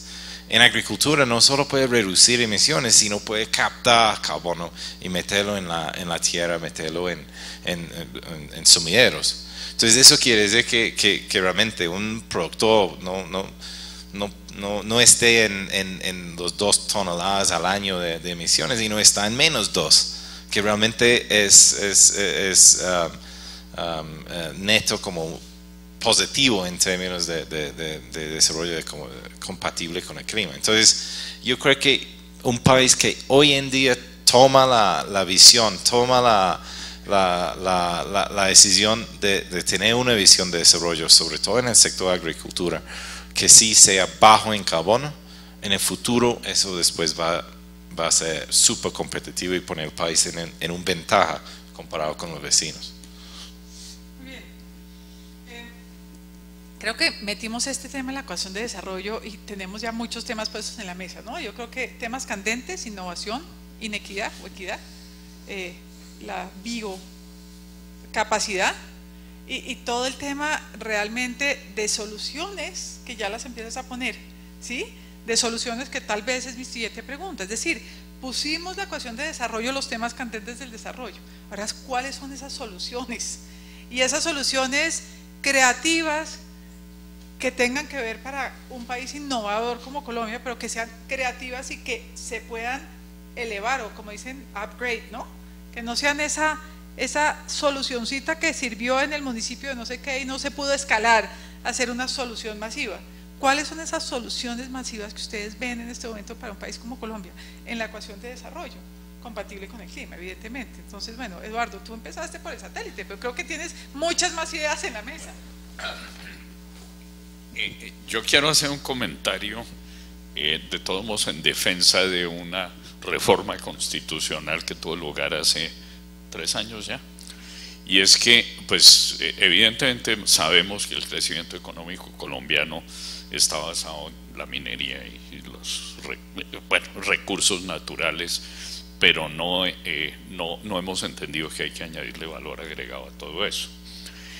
Y a mí me pareció realmente muy interesante el hecho de que en la reforma constitucional se haya dicho que el 10% de las regalías deba ir para ciencia, tecnología e innovación. Eso muestra pues que el legislador en su momento entendió que había que empezar a construir capacidad para generar otras cosas nuevas a partir de la ciencia y la tecnología, porque los recursos minerales no se agotan, eso no cabe la menor duda. Y ese factor pues para mí me parece muy importante. Las regalías han sido muy criticadas, especialmente el tema de regalías de ciencia y tecnología, pero yo creo que es un instrumento muy valioso que además pues está de una u otra manera encaminado a promover el desarrollo regional y la búsqueda de soluciones adaptadas a las diferentes regiones. Hemos hablado de la diversidad tremenda del clima colombiano y es necesario que las soluciones se construyan en función de lo que pasa en las diferentes regiones, y en ese sentido pues las regalías están bien orientadas. Ahora, que en la implementación las cosas hayan sido difíciles, yo no me puedo quejar. Yo tengo un proyecto de regalías andando en tema ambiental, precisamente en Cundinamarca, y yo creo que es una muy buena opción. Por otro lado, pues Colombia sin lugar a dudas tiene una capacidad ya pequeña pero muy sólida, una capacidad científica importante.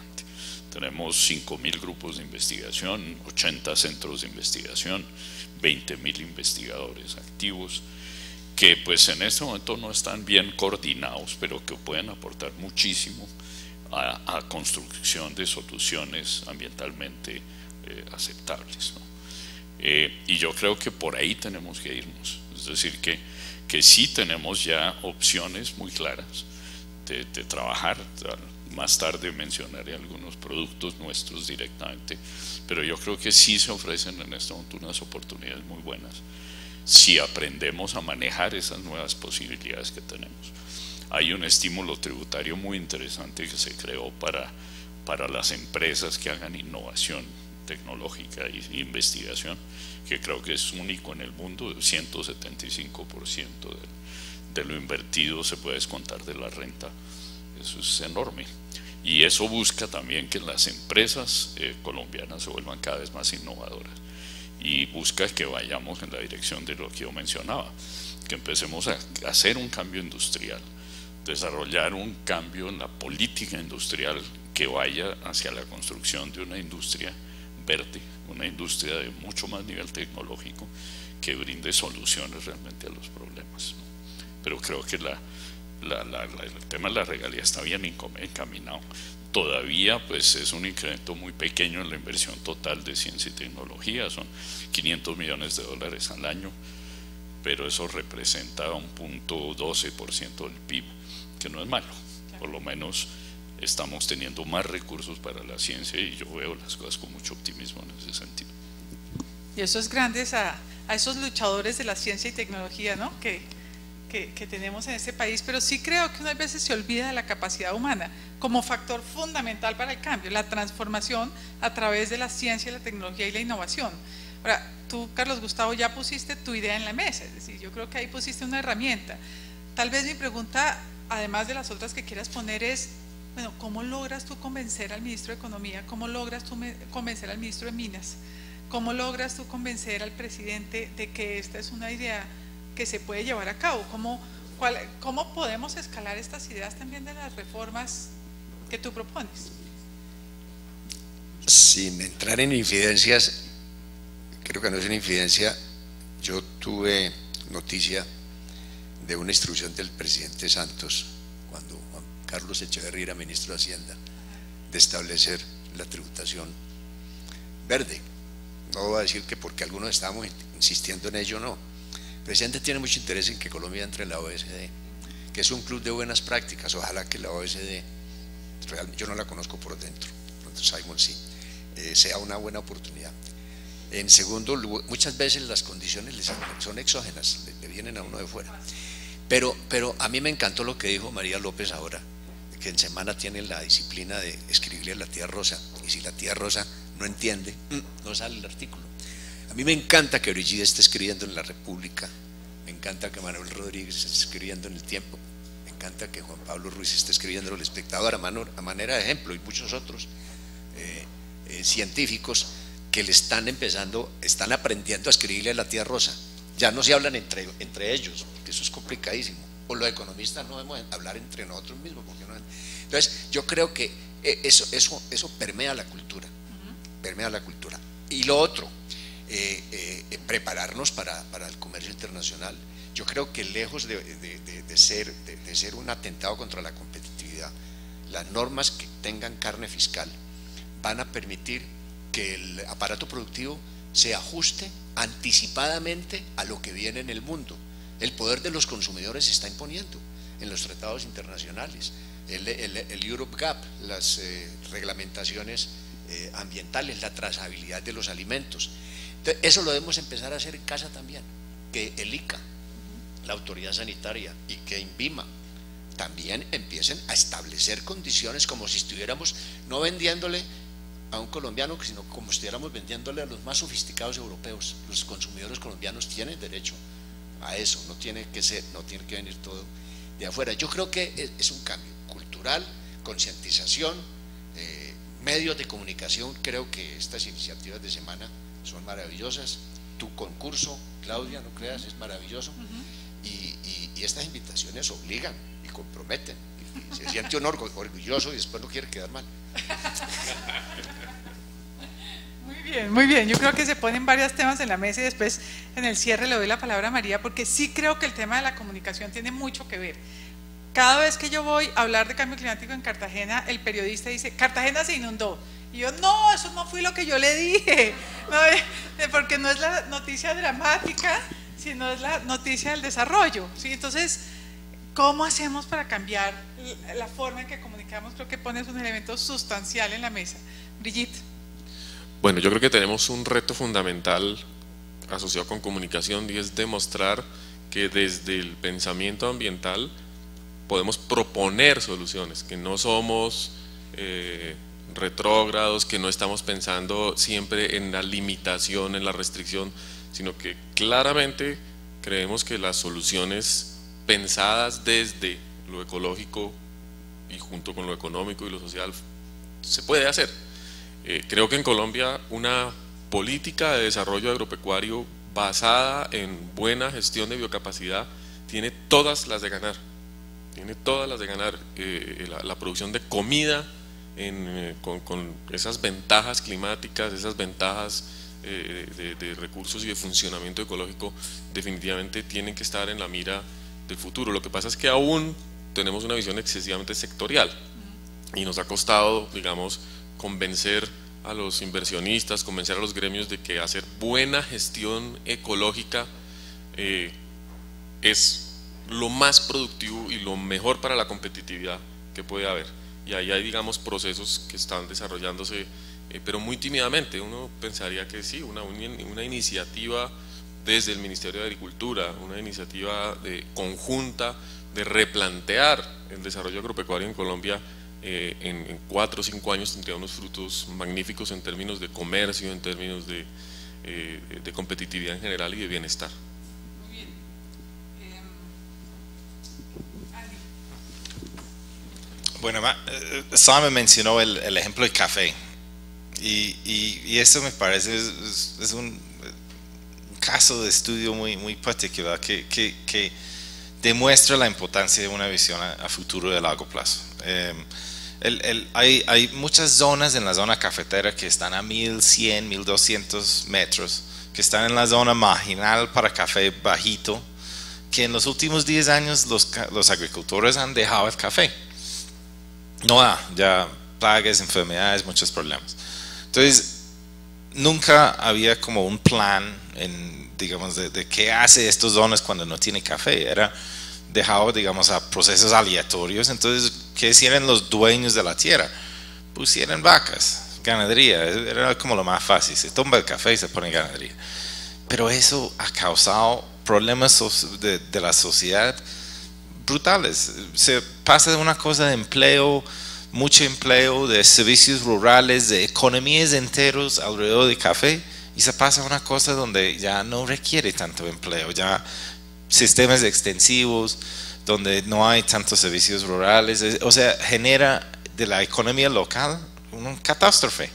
Entonces, y eso es por una falta de visión. Entonces, yo creo que si uno en la agricultura, en todos los sectores, lo que realmente hay que estar mirando, no a 3 o 4 años, o 3 a 4 días a veces, pero no a estos escala de tiempo, sino en décadas, 20 años. ¿Qué va a hacer el sector? ¿Qué va a hacer Colombia en 20 años? Tener esa visión claro y después de eso asegurar que eso se va desde una visión global hasta en todas las escalas, hasta lo local, para que los planes de ordenamiento territorial están tomando en cuenta que en 20 años en las zonas bajas no van a ser cafeteros. Y eso no quiero, café siempre como toca el corazón de los colombianos, pero es por eso que siempre lo uso. Pero es lo mismo en todos los cultivos, en todos los diferentes sistemas productivos. Hay que estar pensando a largo plazo y cómo mantenerse competitivo. Entonces, lo que yo haría es en estas zonas, buenísimo, ahora tal vez cafetero, pero en el futuro el mejor cacao del mundo. Colombia cacautero, eso, o sea, generamos esa evidencia de la ciencia, pero después que el país sigue con las políticas y con las acciones que posiciona el país en el futuro a seguir siendo muy competitivo. Sí, pero antes de darte la palabra, porque es que creo que ayer entregamos un proyecto que financió CDKN, que es la metodología de vulnerabilidad del sector agrícola para el Alto Cauca. Y fue muy interesante porque lo que hicimos fue generar, o lo que hicieron, porque después Cenicafé decía de Universidad del Cauca, Universidad del Valle, en fin, visualizar unos indicadores y poner los temas, digamos, de vulnerabilidad. Uno puede creer o no en estos modelos, pero al final se sienta el municipio que era cafetero y de pronto le resulta, oiga, de pronto usted no va a ser competitivo porque las condiciones climáticas en 20 años van a cambiar, y lo que dice Andy va a ser, de pronto a usted le va mejor sembrando cacao. Y creo que lo que concluimos ayer es, hay que poner estas plataformas de discusión de visión en la mesa a futuro, porque es que si no seguimos business as usual, y lo que no queremos es pensar en un país que sigue la sinergia y después se da los golpes de por qué no cambió sabiendo que tenía que cambiar. Entonces, ahora sí te doy la palabra, Simon, qué pena tomármela, pero creo que eso es muy relevante. No, el mismo punto es que quería reforzar el punto que la política científica y la política económica también tiene que ser una política social, porque en fin de cuentas es el bienestar del pueblo que es el motivo de toda la política que hacemos. Y presentar políticas, aceptar políticas, tiene que ser una cuestión de política también. Y María dijo que trabajé muchos años en la Universidad de Sussex, y la pregunta que nos hacíamos siempre en Sussex era: ¿quién gana y quién pierde? ¿Quiénes son los ganadores y quiénes son los perdedores?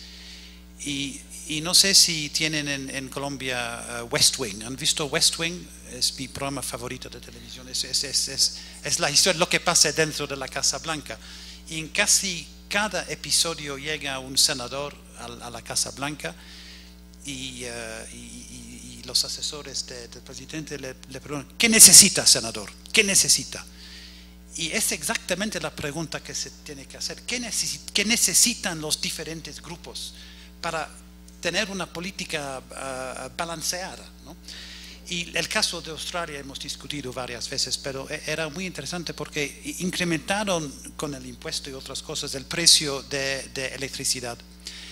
Pero en Australia nadie perdió, porque incrementaron los beneficios sociales. Los jubilados recibieron una subvención. Las empresas más afectadas les dieron no sé cuántos años, 5 años para ajustar. Iniciaron fondos especiales para innovación y para investigación, para tener tecnologías nuevas. El punto interesante es que Australia es un país rico. ¿Por qué? Porque exporta carbón y otras cosas para China, minerales para China, y tenía el presupuesto para hacer eso. En Gran Bretaña en este momento no tenemos el presupuesto. Entonces hay que buscar otros medios. Pero yo creo que en general el problema que tenemos es construir una política que no sea demasiado extremo, ¿no? Tiene que ser una política que toma en cuenta el bienestar de toda la población y tomar paso a paso hacia el objetivo que creo que compartimos. Muy bien. Como tengo el usufructo de la palabra de ser moderadora, quiero hacer una pregunta a una persona que está en el auditorio, que es Margarita Marino. Margarita fue parte del informe Brundtland, Nuestro Futuro Común, fue la colombiana que estuvo en Nuestro Futuro Común. Marga, si tú tuvieras que oír esta discusión hoy y la oyeras en el 89 cuando lanzaron Nuestro Futuro Común, ¿tú dirías, hemos cambiado el discurso? ¿Esta incorporación del clima crees que ha cambiado el discurso en Nuestro Futuro Común? Y no sé si alguien le puede pasar el micrófono a Margarita.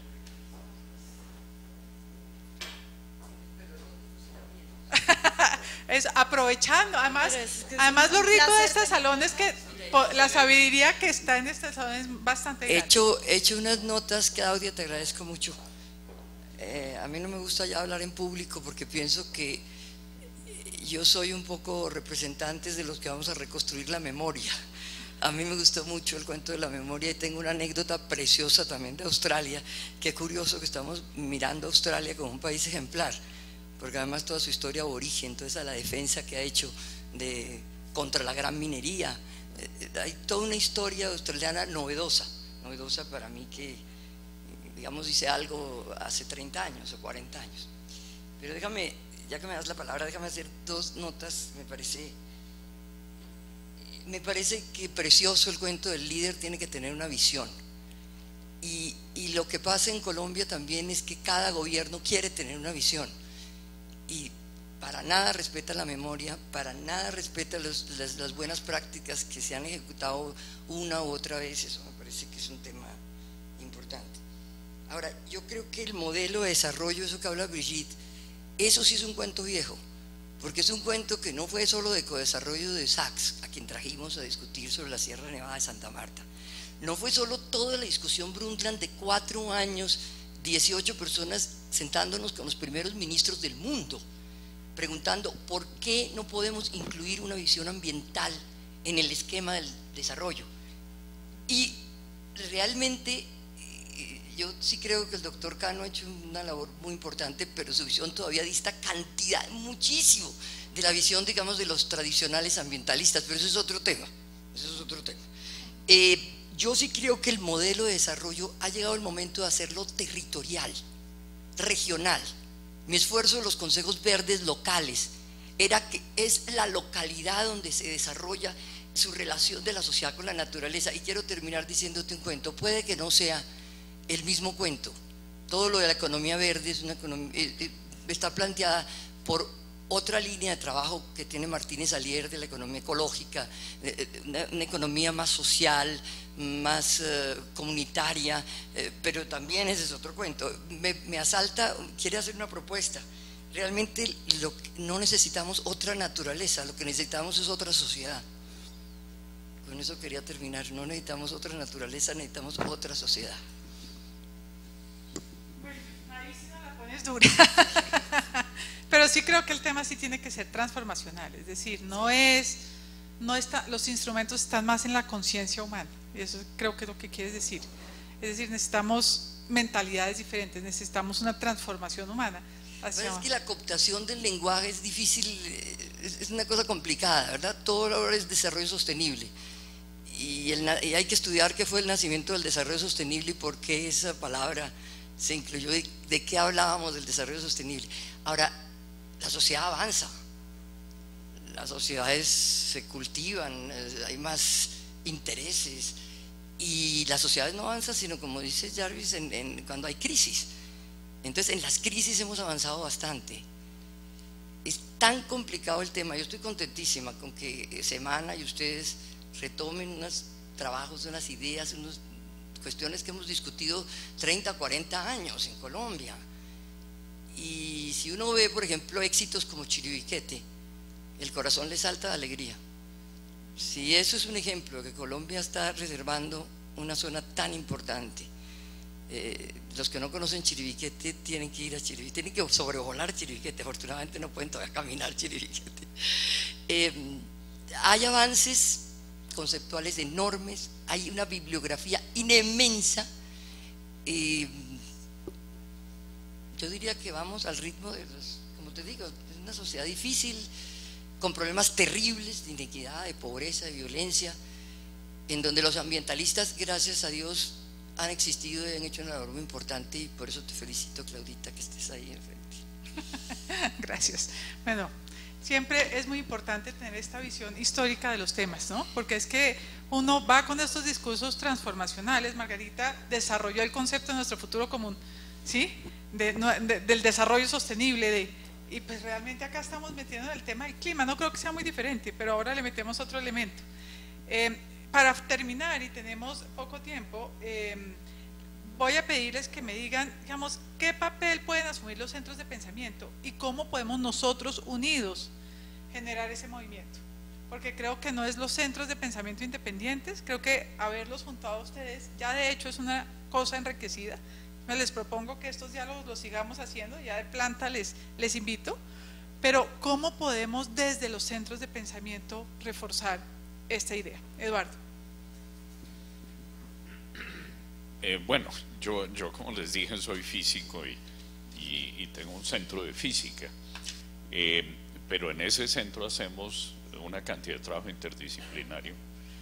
Tengo biólogos, tengo médicos, de todo lo imaginable, y estamos muy metidos en el tema ambiental. Yo mencioné de paso el satélite porque sí hemos trabajado en el diseño de las especificaciones de un futuro satélite colombiano de observación de la Tierra, pero estamos trabajando directamente en el campo con las comunidades en un tema específico, con los paneleros y con los ganaderos y los cafeteros de la cuenca del Río Negro en Cundinamarca, en un proyecto que ya viene de tiempo atrás, financiado por Colciencias y ahora por Regalías, que tiende precisamente a valorar la susceptibilidad al cambio climático y a buscar adaptaciones y soluciones para esos sectores.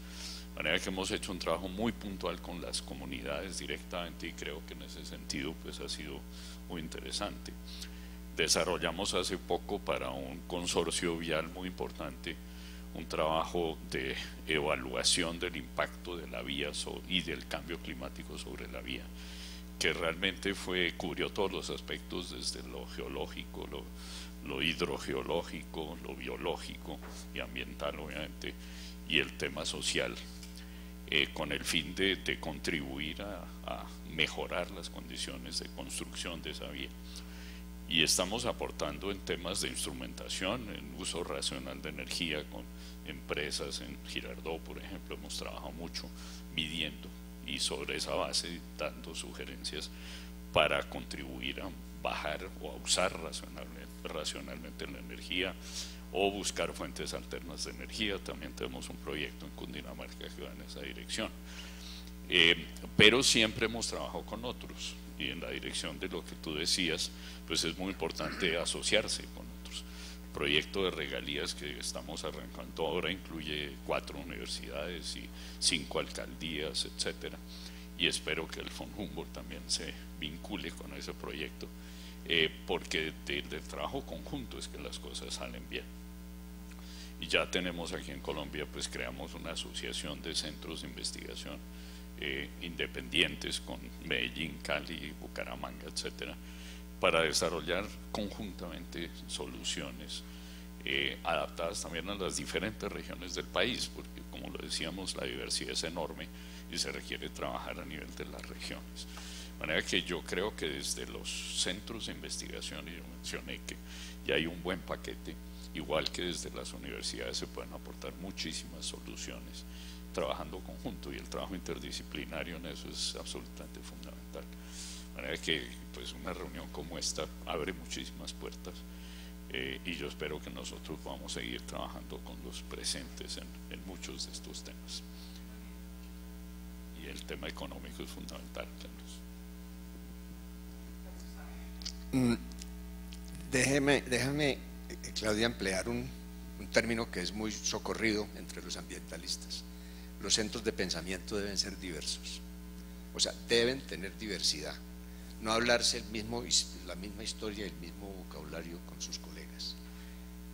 Eso nos permitiría superar un vicio muy colombiano, que es el canibalismo, que somos campeones mundiales en eso. Entonces hay que tener diversidad no solamente profesional, sino social y fundamentalmente generacional. Las nuevas generaciones entienden, por lo menos mejor que yo, lo he percibido, la conciencia sobre el tema ambiental. Esa diversidad es fundamental. Y la pregunta de Simon, ¿quién pierde y quién gana?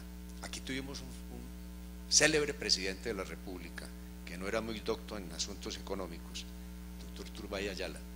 Y entonces cuando el ministro de Hacienda, Eduardo Wiesner, mi profesor de la Universidad de los Andes, iba a explicarle al doctor Turbay una medida económica, pues era una cosa compleja, pero entonces el doctor Turbay lo interrumpía y decía: Eduardo, dígame, ¿quién pierde y quién gana? Tales. Ah, bueno, tomaba la decisión, y generalmente eran sabias las decisiones. De modo que es muy importante la pregunta de quién pierde y quién gana, porque eso también nos asegura otro elemento en esto, que es la solidaridad intergeneracional. Aquí la equidad en el espacio es claro, es hoy, claro, pero tenemos que tener una solidaridad intergeneracional, y eso es un predicamento de tipo moral más que económico. Pero esos centros de pensamiento, si tienen esa diversidad profesional, donde tengamos campo los que no sabemos, o los que saben mucho, o los más viejos o los más jóvenes, eso enriquecería mucho el ritmo del cambio. Muy bien. Quiero comentarles además que estamos en vivo, y no sé si ustedes sabían, pero hay más de 150 personas conectadas a este panel. Entonces quiero saludarlos a todos y quiero realmente agradecerles por estar conectados. Hoy en día es más fácil estar conectado que tomar un carro para venir a este foro, entonces creo que es uno de los métodos que utiliza Semana para que haya más gente conectada a estos centros de pensamiento, a estos debates de los foros de Semana, y también de Ecoandinos, poniendo acá todo el tema y toda la visión. Así que muchísimas gracias a los que nos están siguiendo, y realmente estaremos recibiendo preguntas. Por favor, háganlas. Acá estamos de los aspectos más críticos para la acción ambiental es el tema de las capacidades. Casi todos los países del mundo hoy en día en la construcción de este panel intergubernamental para la biodiversidad y los servicios ecosistémicos, que es el equivalente del IPCC pero en biodiversidad, están diciendo, claro, tenemos que hacer gestión ambiental con unos retos muy grandes, pero realmente la mayoría de países no tenemos la infraestructura mínima científica, la infraestructura institucional para hacerlo. Entonces el reto es la innovación institucional, cómo construir instituciones participativas, transdisciplinarias, que realmente conecten y puedan servir como interfaces entre los aspectos, digamos, más propios del conocimiento y la toma de decisiones. Yo creo que la demanda en este momento es cómo mover conocimiento a través de la sociedad para que las decisiones puedan fluir y tener impacto, digamos, de una manera más práctica. Necesitamos revivir la participación de la sociedad civil. Hace 30 años los temas ambientales eran movidos por las ONGs locales, por la preocupación, digamos, del deterioro ambiental.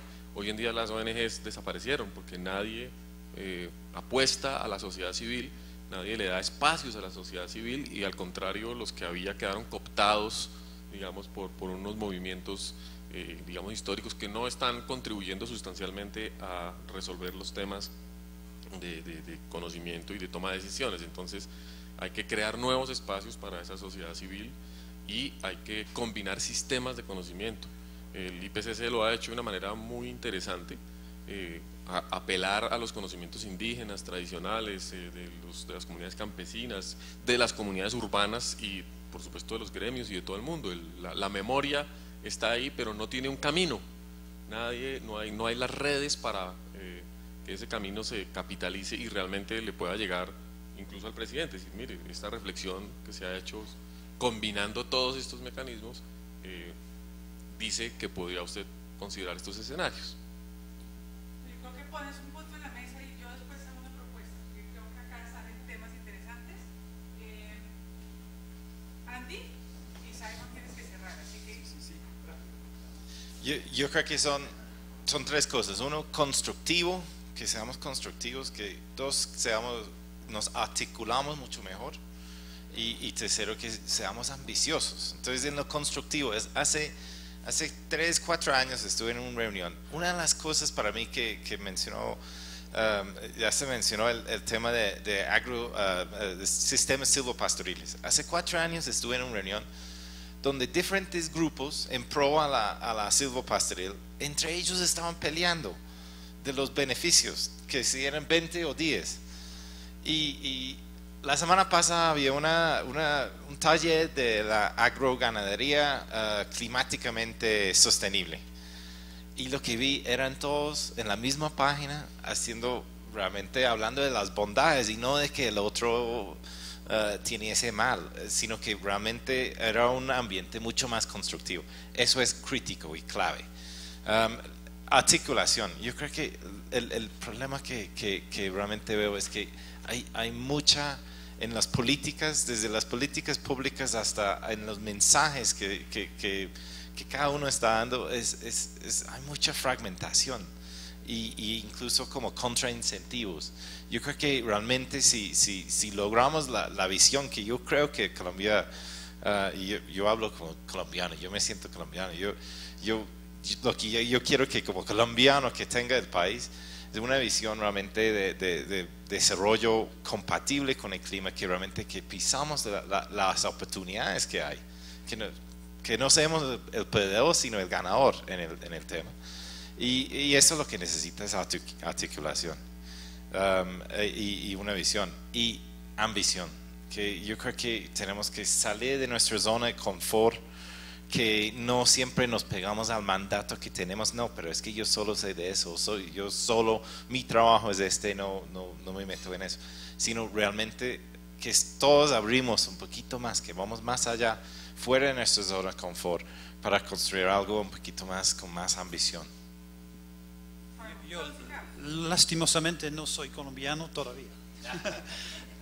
Yo quiero terminar felicitándole a Semana por su iniciativa, porque lo que ha creado acá con el apoyo de Claudia y de CDKN y por supuesto ecuandinos, es lo que llamamos una comunidad epistémica, es un grupo de gente interesada en una política. Y yo creo que, bueno, ya existía en Colombia, pero se fortalece con una reunión como esa. Y la pregunta que me hago es cómo construir algo aún más inclusivo en el país. Por ejemplo, sería muy bueno hacer una reunión en el Parlamento o tener aquí miembros del Parlamento en la reunión. Sé que en Colombia tiene una serie de iniciativas que se llaman misiones y no sé si habría la posibilidad de una misión que trata específicamente de cambio climático. Pero hemos hablado mucho de la necesidad de consenso a largo plazo, y el consenso se construye a través de una interpolación muy activa de los centros de investigación, los think tanks, con los científicos, con los tomadores de política. Y ha sido para mí un honor participar y observar una discusión entre colombianos. Entonces, la parte de CDKN, les agradezco mucho la oportunidad de colaborar con ustedes. Vamos a volver en 2 o 3 años para ver si hay una comunidad epistémica aún más grande, aún con aún más influencia. Entonces les deseo todo éxito en el futuro y gracias. Muchas gracias y le doy la palabra a María, porque creo que sería muy útil desde el punto de vista semana. No sé si pasas acá. No, bueno, no, desde acá la verdad. Y también queríamos abrir las preguntas y los comentarios al público. Estamos recibiendo en vivo también preguntas vía Twitter, así que me encantará poder abrir la discusión. Y voy a voltearme un poquito para no darles la espalda. Bueno, y también a Carlos Jaime Fajardo, director del capítulo de Ecuandinos, que me ha pedido que quiere tener hacer una serie de comentarios importantes, así que le cedo la palabra y después paso yo a responder.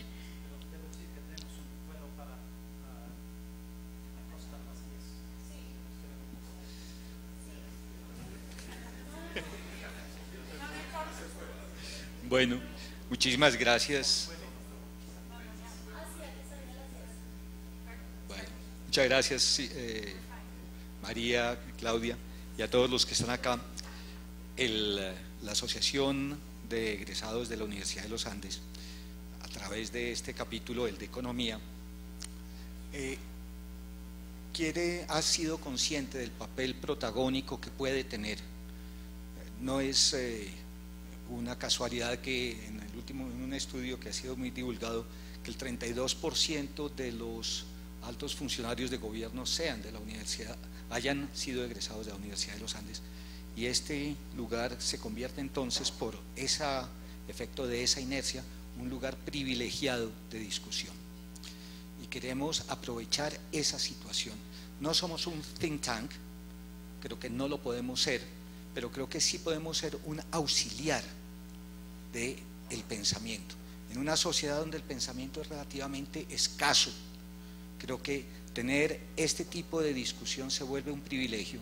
Y ojalá podamos hacer en unión con Semana, porque parte del tema es cómo comunicarnos, cómo divulgar, cómo mandarle el mensaje a la tía Rosita, ¿sí?, de estos temas complejos.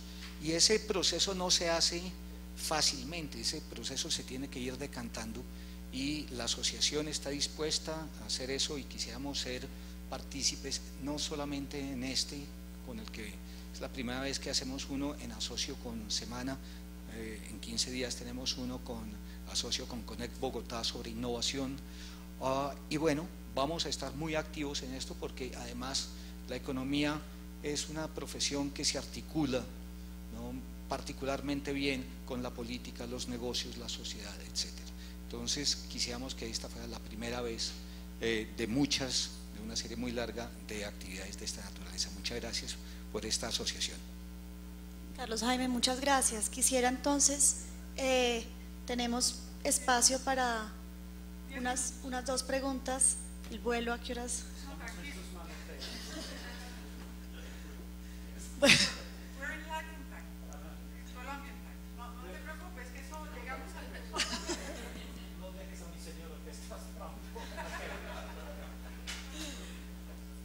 Bueno, así que sí quisiera aprovecharlos a ustedes que...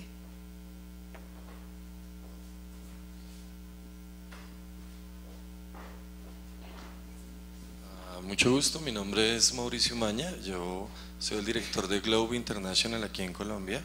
Antes era el abogado de la Dirección de Cambio Climático del Ministerio de Ambiente. Primero una afirmación, y es, estoy trabajando con el Congreso de la República. Quisimos traer representantes del Congreso, pero pues el tiempo y la coyuntura del día de hoy con protestas sobre la reforma de la salud y demás no nos permitieron el acompañamiento. Pero el Congreso desde 2009 con Globe International ha conformado un grupo de más de 35 congresistas buscando primero un proceso de sensibilización al legislativo frente a la necesidad de tener legislación de cambio climático, de tener conciencia de la necesidad que tenemos en el país de que la implementación de las políticas públicas requieren de este apoyo. Y mi pregunta para todos sería, ¿cuál debería, en su experiencia, Simon, ser el papel del legislativo a partir de las políticas públicas que se tienen en Colombia, a partir de la experiencia internacional?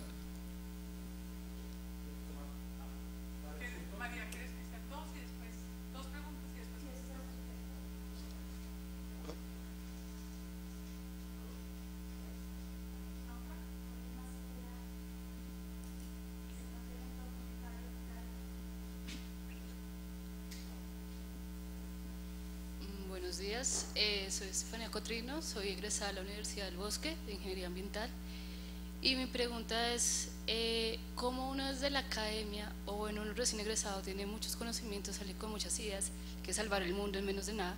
Creo que a todos los que han, desde las diferentes áreas del estudio, pues salen con un recién egresado, quiere hacer muchas cosas, pero también se encuentra con el panorama de que cuando uno sale, ¿qué puede hacer? ¿Por qué área uno se tiene que ir? Entonces mi pregunta es, ¿cómo uno puede, digamos que desde la academia, desde lo que uno recibe, cómo puede aportar a la sociedad en este tema de cambio climático? ¿Cómo uno puede aportar y qué actividades o qué cosas uno puede desarrollar en estos temas que se manejan de desarrollo sostenible, de economías verdes, que es el auge en estos momentos? Entonces, ¿qué puede hacer uno y qué herramientas puede, digamos, optar y por qué caminos uno puede, digamos, empezar a buscar? Porque uno empieza a pasar sus hojas de vida y a veces se encuentra con las que le dicen sí, pasamos su hoja de vida, recursos humanos, y que ahí. Entonces, ¿qué uno puede hacer? ¿Desde qué iniciativas propias puede uno crear? Muy bien, yo creo que son dos preguntas, María. Si quieres le damos a Simon, porque pusieron dos públicos: el público de los parlamentarios, cómo montamos esos en gente que de pronto son más estables que los gobiernos de 4 años, o de pronto no, pero hay unos que llevan como ya bastantes años, ¿no? Y la otra, cómo unimos a los estudiantes, que están a la vanguardia de estos temas, a los jóvenes en toda esta iniciativa. Simon. No sé si puedo contestar la pregunta a los estudiantes, no lo vamos a pensar, pero primero estoy muy contento de saber que Globe está en Colombia. Es una organización maravillosa. Les recomiendo su sitio web y también sus informes, porque han hecho un compendio de todas las leyes y las iniciativas legislativas en 45 pico, 70 países, y eso es una enciclopedia de iniciativas que se pueden tomar. Nosotros en Inglaterra hemos trabajado mucho con los miembros del Parlamento en grupos como han formado en Colombia. Entonces yo creo que lo que dijo no era realmente una pregunta, pero era para notar la importancia de este trabajo. En mi instituto de ODI, cuando era director, organizábamos como 80 reuniones como todos los años, y la mitad en el Parlamento mismo. Y teníamos en nuestra comunidad epistémica muchos asesores en el Parlamento, muchos miembros del Congreso, y es de suma importancia en formar el consenso, porque si no se discute, si no se ve dónde son las posibilidades, siempre, cada vez que cambia el gobierno, va a cambiar la política. Entonces les felicito su trabajo, y me disculpe, pero voy a pensar un poco más en los estudiantes, nosotros en el mundo de los think tanks, bueno, no éramos Oxfam, no era mi meta comunicar con el público, mi meta era comunicar con los tomadores de decisiones. Entonces es otra cosa comunicar con el público con materiales diferentes y productos diferentes. Y bueno, el mundo es grande, somos pocos, tuvimos que especializarnos un poco, ¿no? Muy bien. María, ¿quieres tú cerrar? Bueno, muchísimas gracias, de verdad. Yo sí creo que realmente la importancia de crear una unidad, y en la unidad está la fuerza, y la importancia desde las diferentes disciplinas que nos unen el día de hoy, a trabajar en conjunto, a trabajar por un real planteamiento de cuál es el futuro de este país en términos de cambio climático, entender que es un tema que nos toca a todos, entender que es un tema que toca a todas las esferas de nuestra economía. El descubrimiento del día, de verdad, oírte a ti, codirector de la Junta del Banco de la República, hablar con ese conocimiento desde el ámbito económico es realmente una gran sorpresa y una satisfacción absoluta, porque desde las diferentes disciplinas que nos reúne acá, poder traer a la economía dentro de esta discusión y el entendimiento profundo que tienen ustedes del tema y oírte a ti con esa propiedad, me alegra mucho y me da muchas esperanzas, y creo que es desde los diferentes sectores que tenemos que unirnos, nos enfocamos todos a trabajar por nuestras propias líneas y disciplinas, y tenemos que sentarnos a hacer una cohesión y una posible misión para realmente empezar a encaminar y engranar esos grandes objetivos de país. La comunicación sin duda es absolutamente fundamental, no solamente la educación desde los medios de comunicación y el entrenamiento de los periodistas nuestros sobre el conocimiento de la biodiversidad, sobre el conocimiento de los ecosistemas de este país y de esa riqueza que tenemos, y cómo lograr que el periodista empiece a tratar con profundidad, con criterio y con rigor estos temas y no se queden en lo pandito, no se queden en lo escandaloso, no se queden en uy, se inundó Cartagena. Realmente desde Secodes hacemos un trabajo muy grande, tenemos una alianza para periodistas por el desarrollo sostenible, en donde hacemos talleres, entrenamos, y diferentes medios del país le estamos apostando a un mayor conocimiento desde la comunicación para poder apoyar la investigación, para poder apoyar el pensamiento y la ciencia, que son la espina dorsal de cualquier sociedad. Gracias a ustedes, panelistas, que son las estrellas del día de hoy. Gracias a las personas que nos siguen en el streaming, a nuestro auditorio, muchísimas gracias, y espero nos podamos ver muy pronto y podamos construir esos sueños juntos. Muchas gracias.